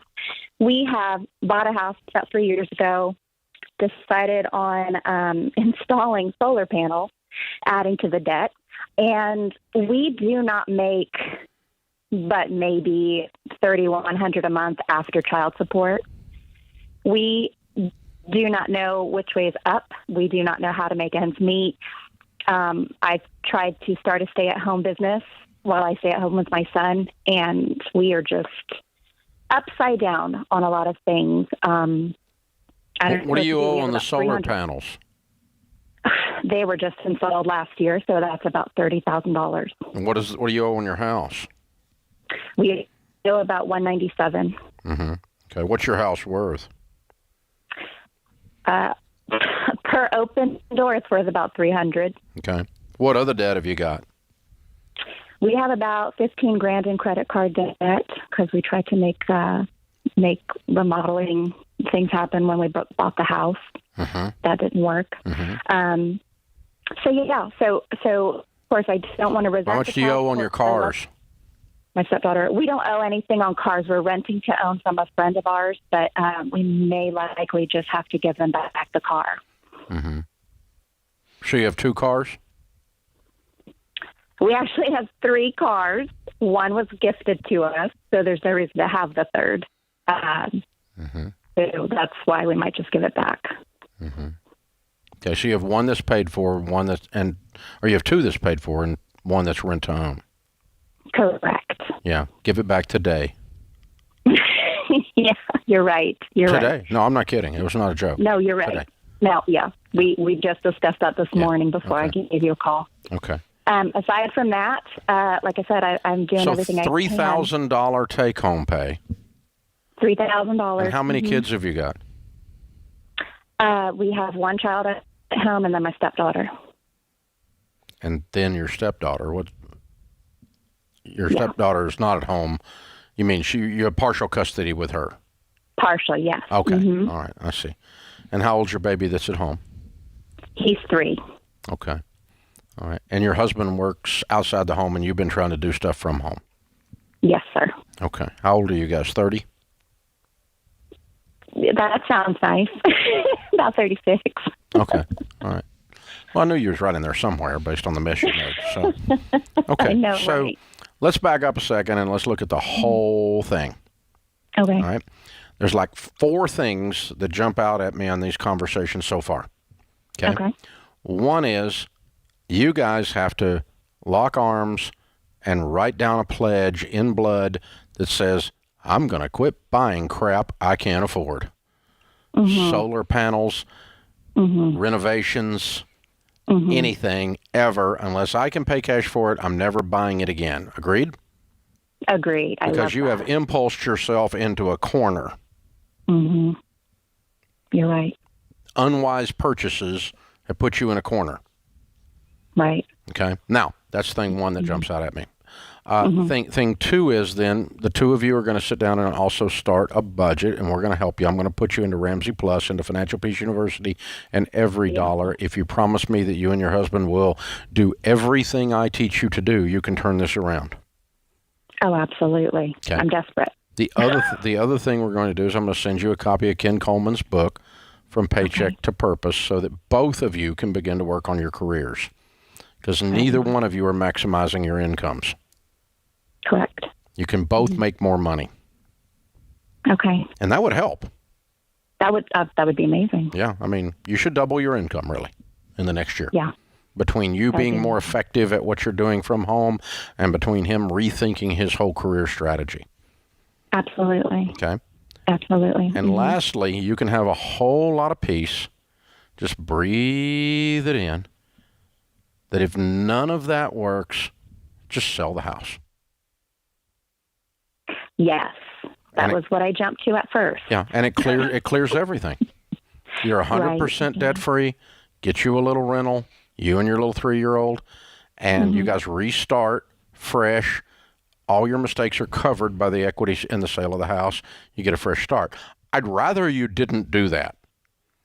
I'd rather you get your income up and pay off $45,000 worth of debt, 15 credit card, 30 solar panels, and keep your paid-for cars and living on a budget. You can probably do that if you can get your income up. I'd rather you keep the house. It's a better long-term. It's a better long-term plan. It sure is. I don't want to move. I don't want to find a new house. I don't want to put money down. But you're not.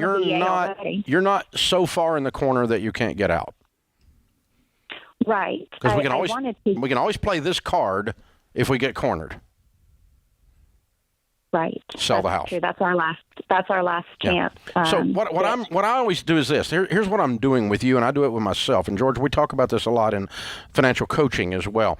If you can analyze your worst case scenario and kind of emotionally swallow that and let it get down in your stomach, and that's your worst case scenario, and you accept it, then everything from there is up.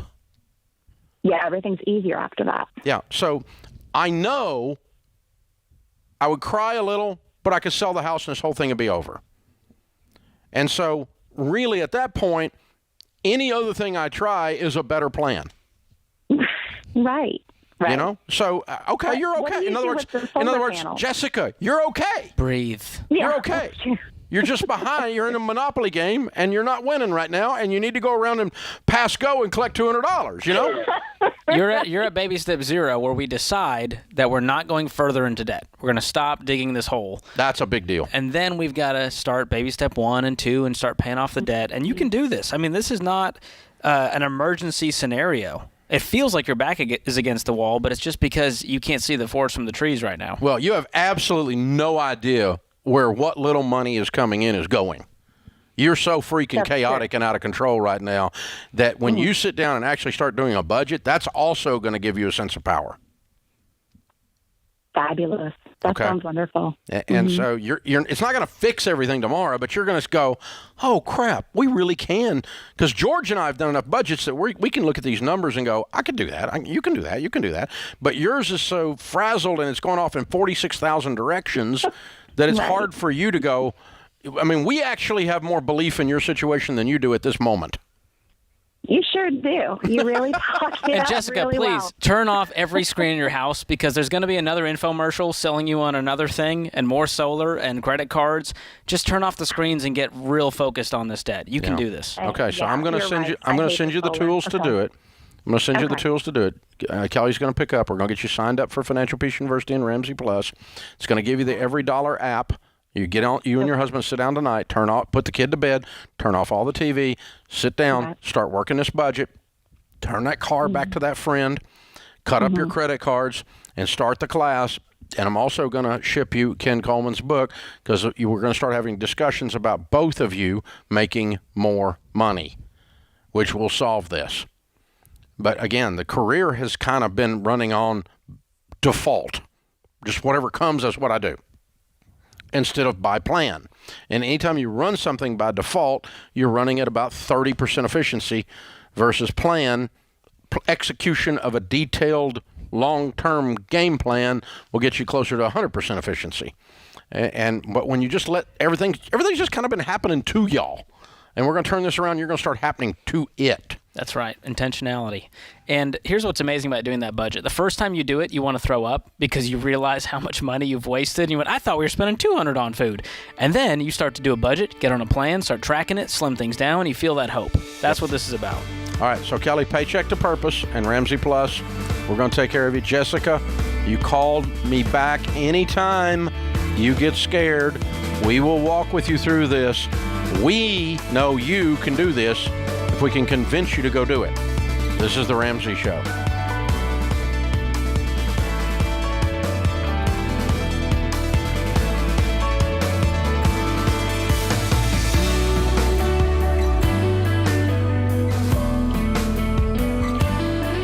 Hey folks, Ken Coleman here. Did you know The Ramsey Show is one of the most popular podcasts in the world?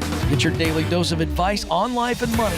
Check out all of our shows from the Ramsey Network wherever you listen to podcasts.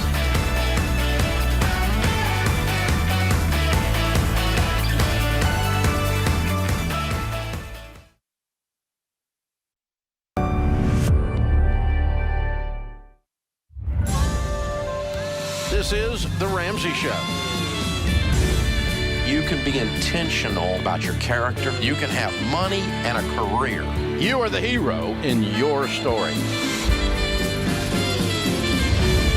Live from the headquarters of Ramsey Solutions, it's The Ramsey Show, where debt is dumb, cash is king, and the paid-off home mortgage has taken the place of the BMW as the status symbol of choice.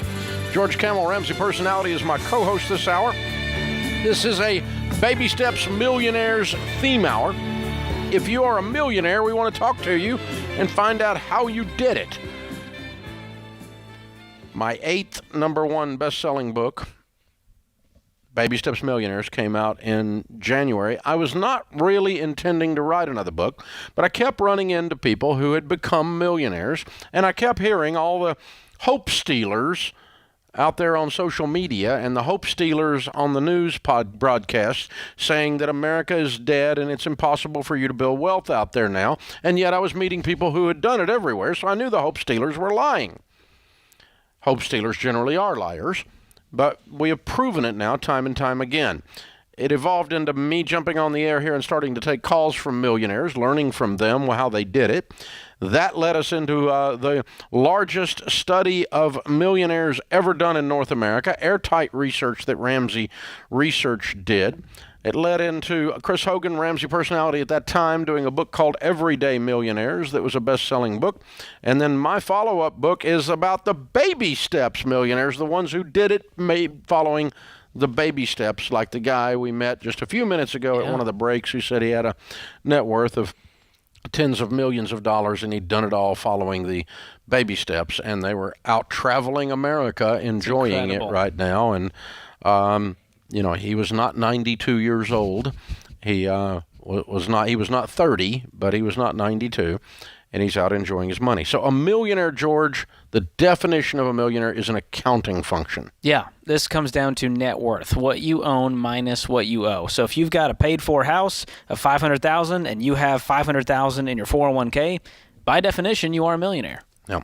Well, million's not enough. Doesn't matter. That's not what we're discussing. What we're saying is it's not $1 million income. It's not $1 million income, and it's not a moral construct, and it's not a discussion of if it's enough. It's a number. When you have a $1 million net worth or greater, you are by definition a millionaire. Well, I don't feel rich. It's not a feeling. It is a math number. And that's, but it is a milestone that says you have established more wealth than most people. Yeah. Because Which it's a low bar. There's only about 15 million millionaires in North America. Wow. And so there's a whole bunch of people that aren't, in other words. So it is a legitimate, that's a top 15 million, of the people in America in terms of wealth building. So that's what we're discussing. If you are a millionaire, we want to hear from you. We want to know how you did it. Michelle is in Baton Rouge. Michelle, what's your net worth? Hi, Dave. I'm at about 1.5. Okay, cool. Give or take. Give me a little breakdown on that by category. How much in real estate, how much in retirement plans, and so forth? Okay, 645 in investment properties, 100 in retirement accounts, another 350 that we're getting ready to invest, like mutual funds. Mm-hmm. We sold some real estate, so we're getting ready to just move that into those kind of accounts. Mm-hmm. About 50 in cash, about 371 in our home, so it's almost paid off. Mm-hmm. 40,000 in cars and 16,000 in an emergency fund. Good for you. How old are you? 54. Cool. And how much of this $1.5 million net worth did you inherit? About 38,000 when I was in college. Okay. So are you a millionaire because of this inherited money? No, not at all. Okay. All right. And what has been the range? What's been the range of your household working income, best year and worst year since you started? Oh gosh. Okay. Worst year, I guess about 50, and the best year about 200. Cool. What do you do for a living? I'm a real estate agent, and I've had investment properties most of my life. Used to be in home building. You got a 4-year degree? Land development. I do. In what? General studies. Okay. All right. Cool. And Never knew what I wanted to be. There you go. And your GPA when you did that? 3. Okay. And how much, you did real estate, so this may be a different answer than a lot of times, but how much of this wealth do you have, you think, because you used debt to build wealth? I'm kind of an oddball because I'm still not a saver. I've always been kind of an entrepreneur, and we started this in the 90s, and I knew nothing about saving or investing, and everything we did was because of debt. But then I got to a point where I couldn't handle it anymore and wanted to sleep at night, and I just realized that I just don't want to do business that way. So you built up some assets. You built up some investment real estate with debt on that real estate, but then worked to get it paid off so you could sleep. Yes. Okay. All right, good. Absolutely. Good. Yeah. Wow. You're impressive. So I want to encourage people so far.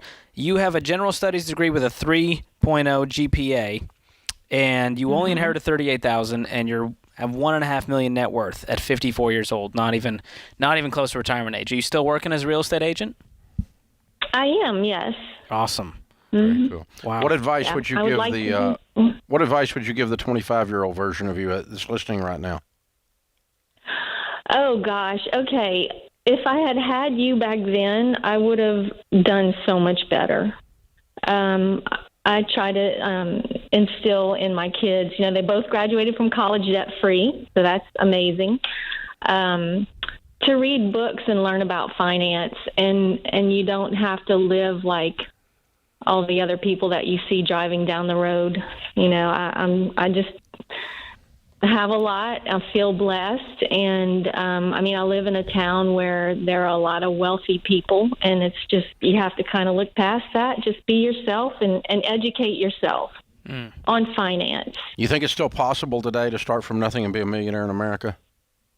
I absolutely do. Okay, cool. Yes. Hey, thank you for the call. We appreciate you. You're a hero. Very, very interesting. Wow. Well, the Hope Stealers always say, well, you can't really be a millionaire. You have, all wealth is transferred among the wealthy families. So if you don't have a rich uncle, you're boxed out because everybody knows you inherit. Money's the only way you become. And yet the Millionaire study, and you'll hear the calls today. We take calls from anybody. If you inherited your money, I'm fine with that. But the Millionaire study found that 79% of the millionaires inherited zero. Another 5% only a small amount, like $5,000, and another 5% a lot of money, but after they were already millionaires. So 89% of America's millionaires did not become millionaires because of inherited money, including Michelle. This is The Ramsey Show.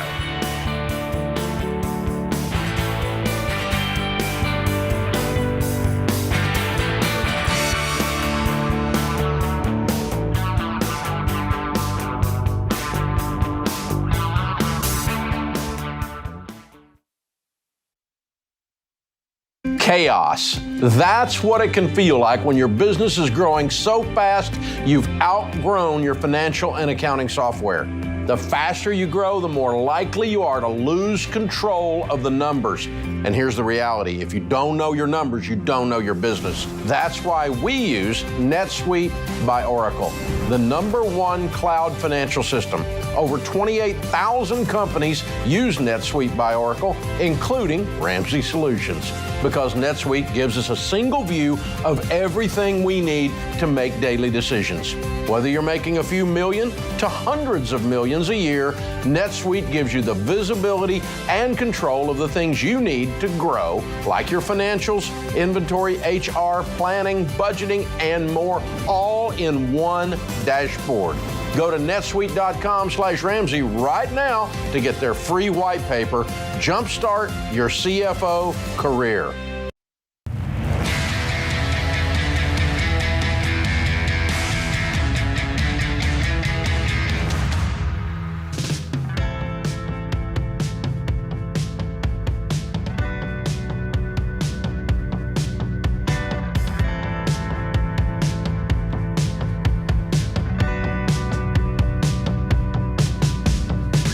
George Camel, Ramsey Personality, is my co-host today. This is a Baby Steps Millionaires theme hour where we talk to real millionaires and we find out how they really did it, not what your broke brother-in-law's opinion is.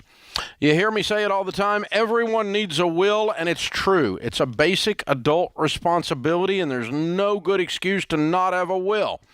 The fastest, most cost-effective way to get your will taken care of is online. But a lot of folks still ask me if a simple online will is right for everyone. I get that. Do you need a trust? Do you need a mirror will? What about the powers of attorney that you need? To help you answer these questions, our team built a quiz that will help you decide on the right option. You'll get custom results based on basic info, like you're married or single, where you live, even the size of your estate. Once you're done, you're going to understand exactly what you need. It's completely free. Go to RamseySolutions.com/Wills Quiz. RamseySolutions.com/WillsQuiz to check it out for yourself. The quiz takes just a few minutes and will put you on the path to protect your family and your wishes. RamseySolutions.com/WillsQuiz. It's a Baby Steps Millionaires theme hour. We're talking to real millionaires. Stephen is in Raleigh, North Carolina. Stephen, what is your net worth? Well, right now it's about $3.1 million. Good for you. Give me a little breakdown on that by category. Well, in real estate, it's about $875. In investments like Roth, traditional IRAs, 401ks, that type of thing, it's $576,000, I guess. Mm-hmm. And then the biggest issue I have is cash just in a regular savings account, drawing a whole lot of nothing, $1.6 million. Okay.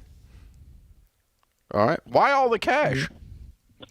Well, when I sold my company a couple of years ago, we just left it in the bank where we'd been banking when I had my company. Oh, okay. And it was at that point the bank was giving us 2.25%, and it looked pretty good each month. And the market could do whatever it wanted, and it was still there. So it was like we kind of got complacent. Okay. But since then, the bank has kind of cut the rate, so I got to do something with it. Gotcha. Okay. So half of your net worth, you grew a company and sold it. Ask that again. Half of your net worth is because you grew a company and sold it. Absolutely, yes. Okay. All right. How old are you? 69. What kind of company was that? It was a millwork company. We assembled interior and exterior door units for the housing trade. Gotcha. Okay. And how much of your $3.1 million did you inherit? Zero. No rich uncles. Okay. What was your best? No. What was your best income year and your worst income year since you've been working? Well, the worst was back in 1974 was about $3,000. Okay. Because I was making $1.75 an hour, and Yeah. I thought, that was a road to riches back then. It was minimum wage. The best was in about 2000. It was about $150. Okay. Good for you. So you systematically invested in your 401k, you grew your company, and you've invested in real estate, and you paid it off. Correct. Okay. All right. That's because you tell us to pay off our house all the time, so I thought that must be the way to do it. Okay. Worked out for you. I That's love awesome. It did. It did, yep. Do you have a 4-year degree? I got a 40-year degree in working, but as far as education, I had 1 year of college, and then I got a letter from the United States military that said, "Congratulations, you're now a member of the armed forces," and took me out of college, and that was the end of my college career. Wow. Thank you for your service. Yes. Sounds Well, like you're welcome. sounds like it might have been Vietnam. It was during that time, but luckily, each month I was told I was going over there, but I ended up down in Fort Benning, Georgia for 2 years. Okay. All right, cool. Wow. So no Ivy League schools. Guess that's not the path. So when you hear people out there say that the American dream is dead, do you believe that you could still become a millionaire if you were 20 years old right now? Absolutely. I've actually got a 5-step work plan that I preach to my employees. I managed 2 different companies before I started my own, and I preached these steps to every person that worked for me. But actually, I didn't say they worked for me, they worked with me. Mm-hmm. Mm-hmm. Good leader. Yeah, well done. Good for you. What advice do you have to that 20-year-old? What's the main thing they need to do? Well, the first thing that I told all of them that worked with me, which were usually younger people, is to find what you enjoy or what you have a passion for, so it doesn't become a job, because I say a job is just over boredom. That's what J-O-B means. It's just over boredom. If you have a job you don't like, it's basically boredom. And the other thing I told them is if you show up on time, you're late. There you go. Because you need to get there a few minutes early to kind of get your mind straight and go. And I can't even tell you how many employees that I had that told me before I hired them, they said, if you hire me, I'll give you 110%. I'm not looking for that. I was looking for somebody to give me 100% because it wasn't anything 110%. Just give me 100% of your time when you're on the job. Like work while you're at work and stuff, yeah. That's amazing. I'd buy a book of his one-liners. They were great. Oh, so yeah, you can just fill in, George, when I'm gone. Yes. I like it. Very well done, Stephen. Good stuff. Thank you, sir, for sharing your numbers. Kathleen, what is your net worth in Round Rock, Texas? Hi, Dave. It's about 2.3. Cool. Give me a little breakdown by category, please. So we have about 1.6 million in investments, and that includes retirement and non-retirement accounts, and about 700,000 in cash and property. Okay. Look at that. All right. That easy. How old are you? I am 41, and my husband is 46. Okay. Great. And how much of this 2.3 did you inherit? 0. Okay. And what was your best household year working income and your worst? So our best was about 180. My income fluctuated, taking time off and part-time with young kids. So our best was about 180. We are currently, over the last 10 years, that's been our average. Currently, we're at 220. So I guess our best is now. Okay. And lowest was together. So we married for almost 8 years, and together our lowest was probably about 140. Okay, cool. What do you do for a living? I'm a social worker. What about your husband? And my husband is a computer science engineer. Okay. So you have a 4-year degree in social work or a master's anyway. What was your a master's? Was it in social work? Yes, master's in social work. Okay. And what was your GPA? About 3.5. Good for you. Okay. Do you think this can still be done? Absolutely. I think more now than ever before. How did you become, what do you say when people say how you become a millionaire by the time you're 40, actually a 2 millionaire by the time you're 40? It's pretty impressive. I would say just invest what you can, as much as you can, when you can. So we started investing very early, and we maxed out our 401. We always paid towards the principal on any loans. So we have 2 paid off houses. We just pay everything off early as quickly as we can, and just save. We don't. My mom gave us some advice when I was young. She always said, "Don't nickel and dime yourself away." Ooh, I like that. That's good. Get out of debt, stay out of debt, and invest. There you go. That's the key. It's hard. It's really hard. Simple, but difficult. Yeah. Well done. All right. It's a Baby Steps Millionaire theme hour with my co-host, George Camel.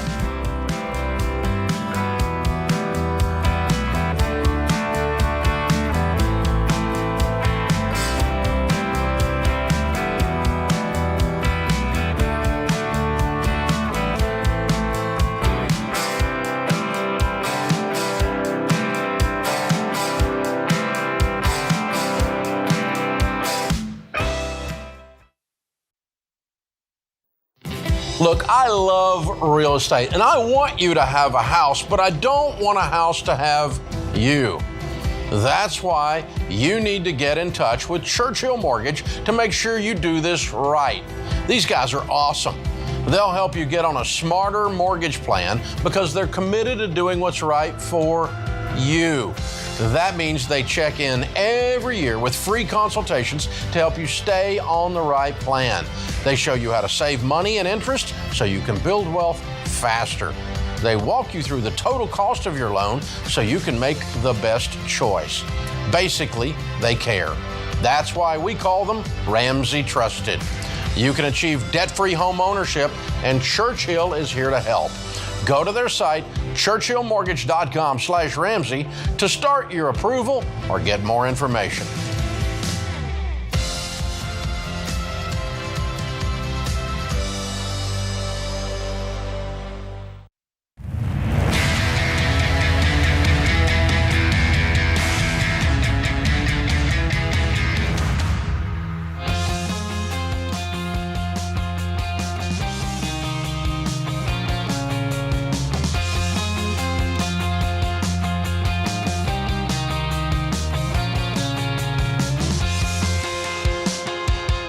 It's a Baby Steps Millionaires theme hour.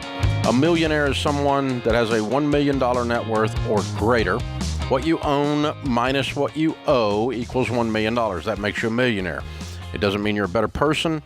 It doesn't mean you're smarter. It means you got $1 million. That's what it means. It doesn't mean really anything else. But it is a milestone along the way on your wealth building journey to say, I did it. If you're a Baby Steps millionaire, it means you did it following the baby steps that we teach. George Camel, Ramsey Personality, is my co-host. We started doing this theme hour because I got tired of hearing the lies out there that are defeatist victim mentality crap by these hope stealers saying it can't be done, that everybody inherited their wealth. Well, we've talked to 3 millionaires so far this hour. None of them are millionaires because of inherited wealth. 89% of the millionaires in the millionaire study that we did are not inherited. You also hear that, the only way you get rich is you rip people off. You're a crook. You heard that one, George? Yeah. You've got to hurt someone to get on top there. That's just not how it works. You got to rip someone off, scam them into the money. That's just so illogical. It's dumb. It's just dumb. Okay, let's just think about this for a second, all right? So you're running a business. I don't know. Let's make it up. You're a car repair guy, okay? And you're a crook because that's how you get rich, you being a crook, right? So when I go in and get my car fixed, you rip me off. So what am I going to do? Tell everybody I know. Don't go to that guy. He's a crook. And you go out of business eventually. How does he get rich doing that? He goes out of business. He doesn't get rich. Or I go in there and he fixes the car in 5 minutes and comes out and says, I say, how much is it? He goes, the part was a quarter and it took me 5 minutes. I'm going to charge you anything. But just anytime you need car work, come on over and, we'll do your car repair. Not only am I coming back, but I'm going to tell everybody I know. So how do crooks prosper again?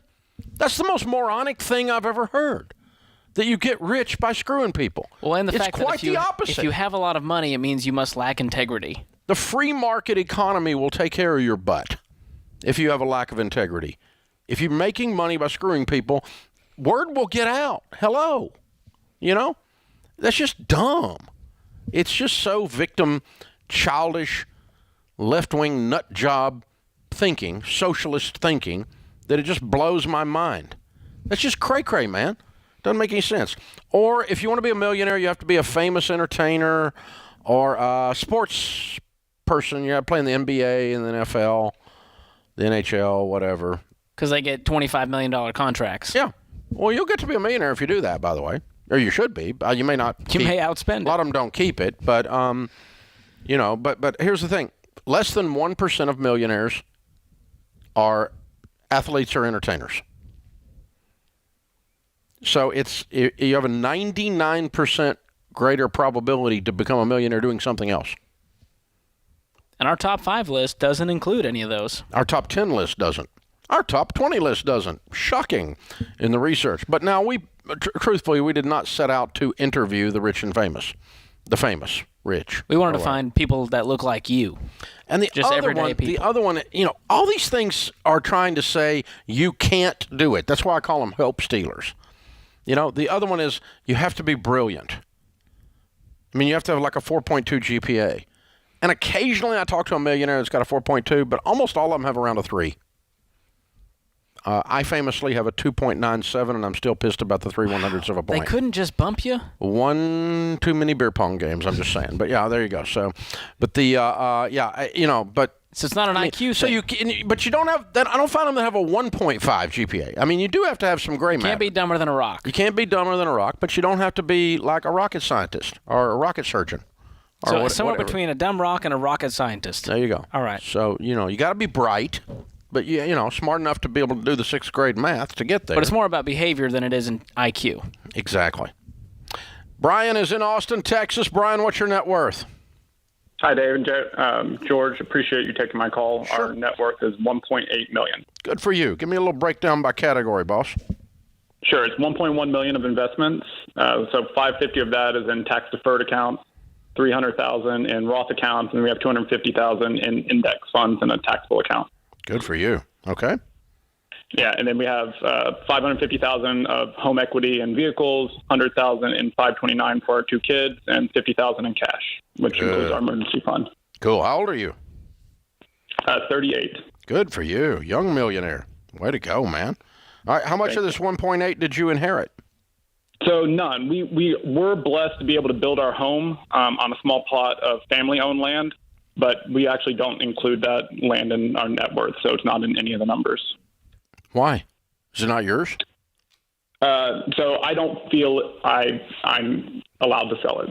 So it's my privilege to work on it and responsibility, and it's my job to pass it down. So it's not.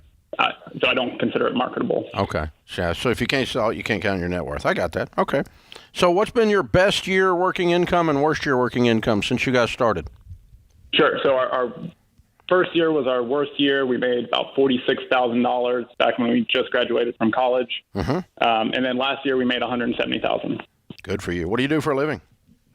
So I'm a CPA serving as a corporate controller for a nonprofit in Austin. And then my wife has had the much more challenging job as a stay-at-home mom, and she now homeschools our 2 kids. Okay, cool. So you've obviously got a degree in accounting.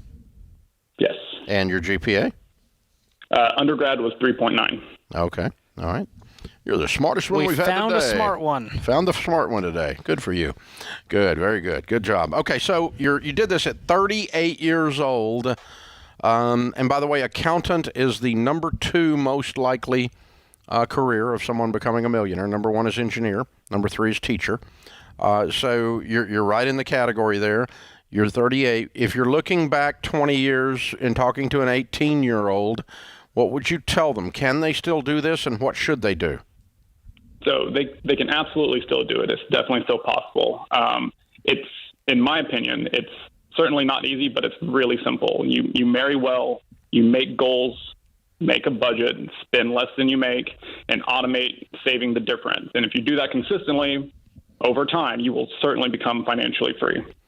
Okay. Let me go back, because some people, when you said marry well, heard that you married into money. No. I used to have a guy running around with in college. That was his plan to get rich. He was going to marry a debutante, right? It sounds like the dream, right? It's a legal way to do it. No, I marry well as in marry a partner who is with you through thick and thin, that you can trust and rely on. Yeah. Try to avoid marrying somebody who's irresponsible. Yeah, good. We'll throw off your plan. Yeah, that's good, man. That's great. Very cool. 38 years old. That's very impressive. Yeah, that's a young millionaire. Well done, sir. Well done. We're proud of you. Thanks for calling in and sharing that. That's good stuff. So, interesting that none of us go do something unless we believe that it's going to work. Okay? You don't put gas in your car unless you believe that it's going to cause your car to run. You don't save money into an account unless you believe it's going to be there. So our belief precedes our actual action. When we surveyed millionaires and asked if they believed that you could be a millionaire today, and if they believed it when they were in the process of becoming a millionaire, 98% said yes. Your belief supersedes, predisposes your actions. When we surveyed the general public, asked the same question, 69% said they believed it could still be done. The Hope Stealers brought the data down. The Hope Stealers. Look at that. They're out there. They're hope vampires. They're sucking the blood out of your hope. Man, it can be done, and it's amazing. If you just believe it and you follow it with behavior, well, you're you not going to do it if you don't think you can. Old Henry Ford quote, if you think you can or you think you can't, you're right. This is The Ramsey Show.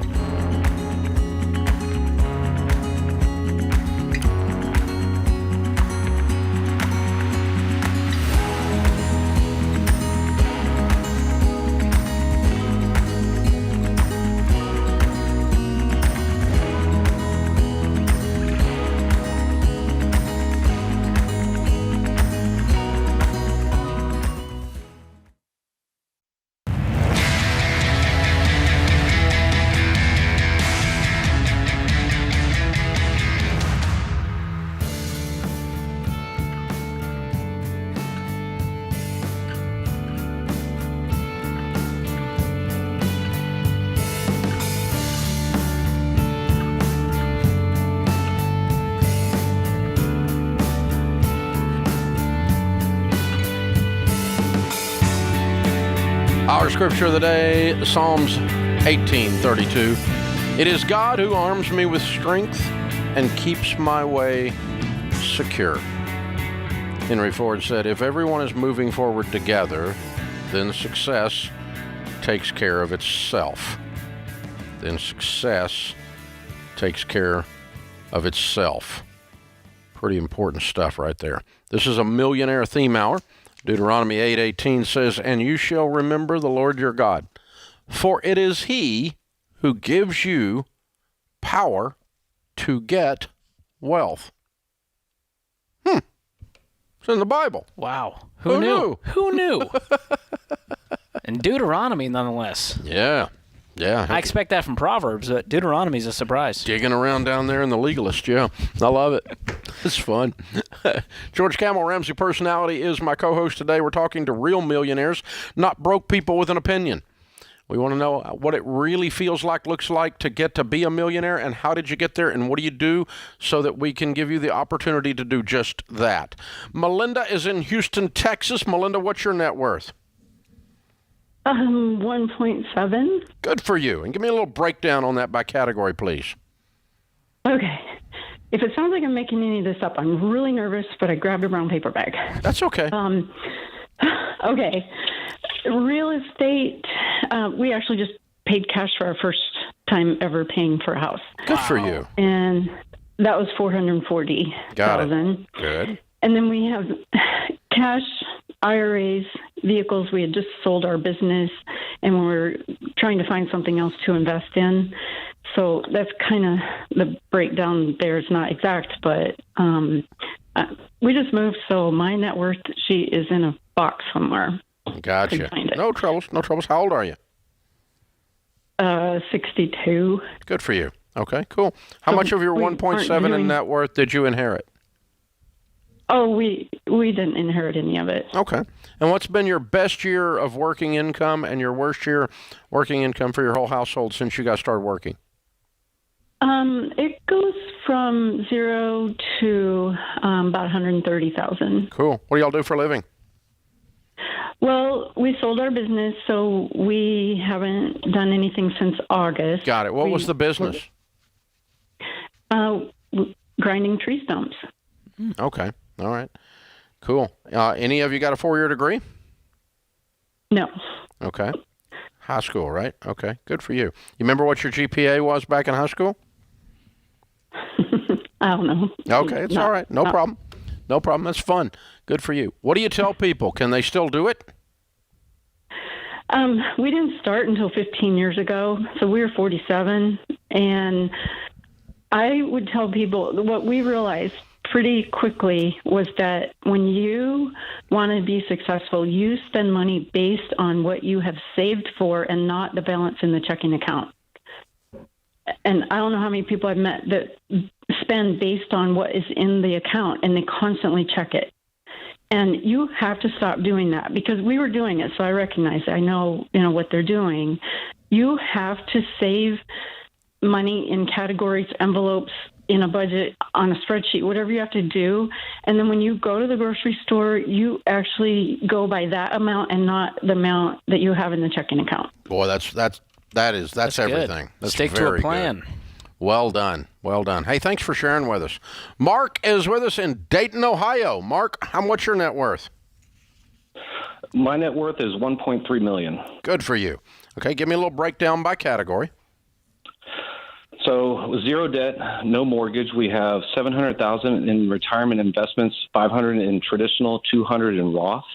We own a $400,000 home, and we have $200,000 in cash. Good for you. How old are you? I am 50 years old. Good for you. Cool.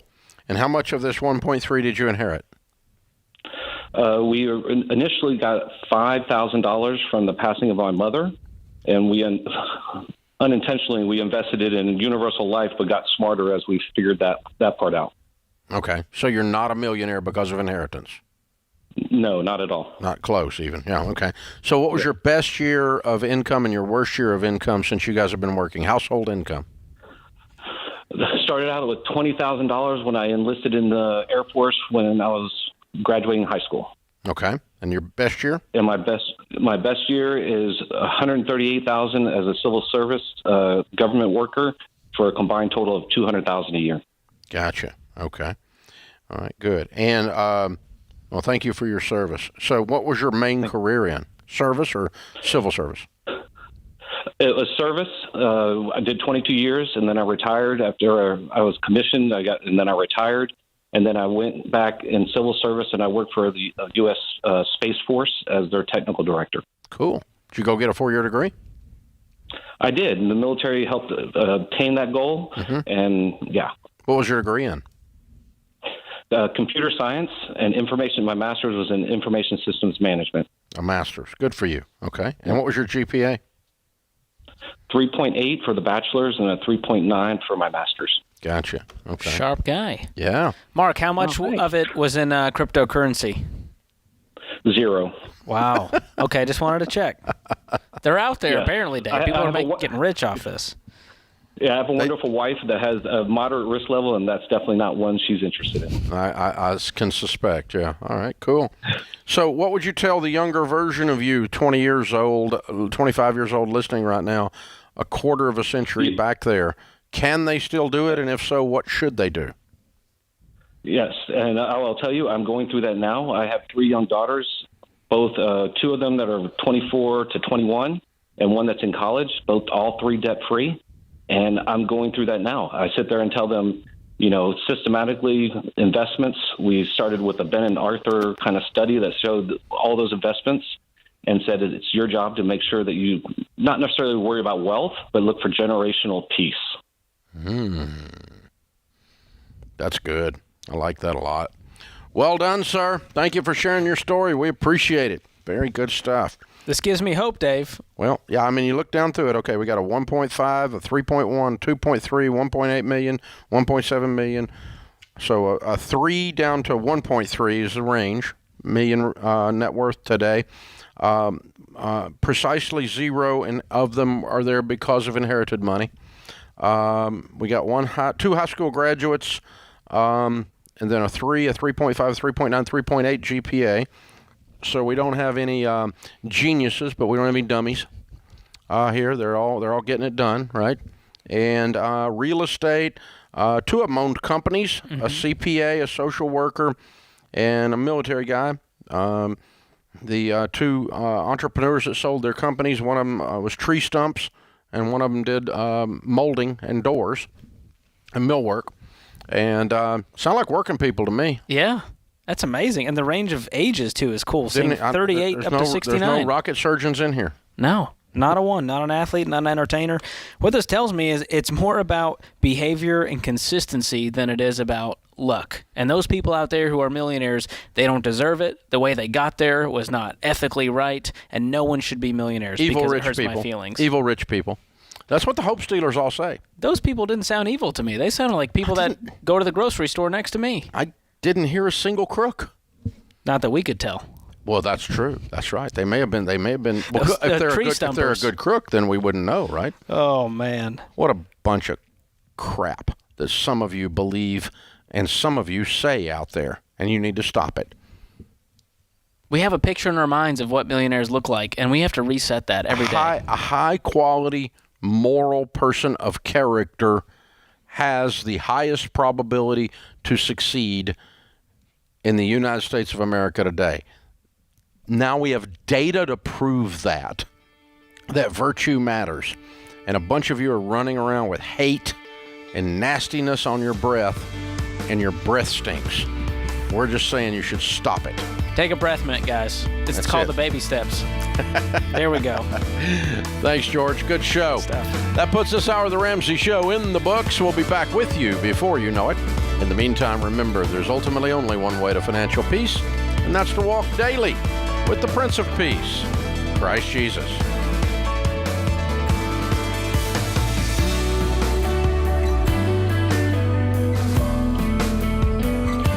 Hey, it's Rachel Cruz, co-host on The Ramsey Show. If you want to do your debt-free scream live on the show, visit RamseySolutions.com/debt-free scream. We'd love for you to come to Nashville and tell Dave your story. That's RamseySolutions.com/debt-free scream.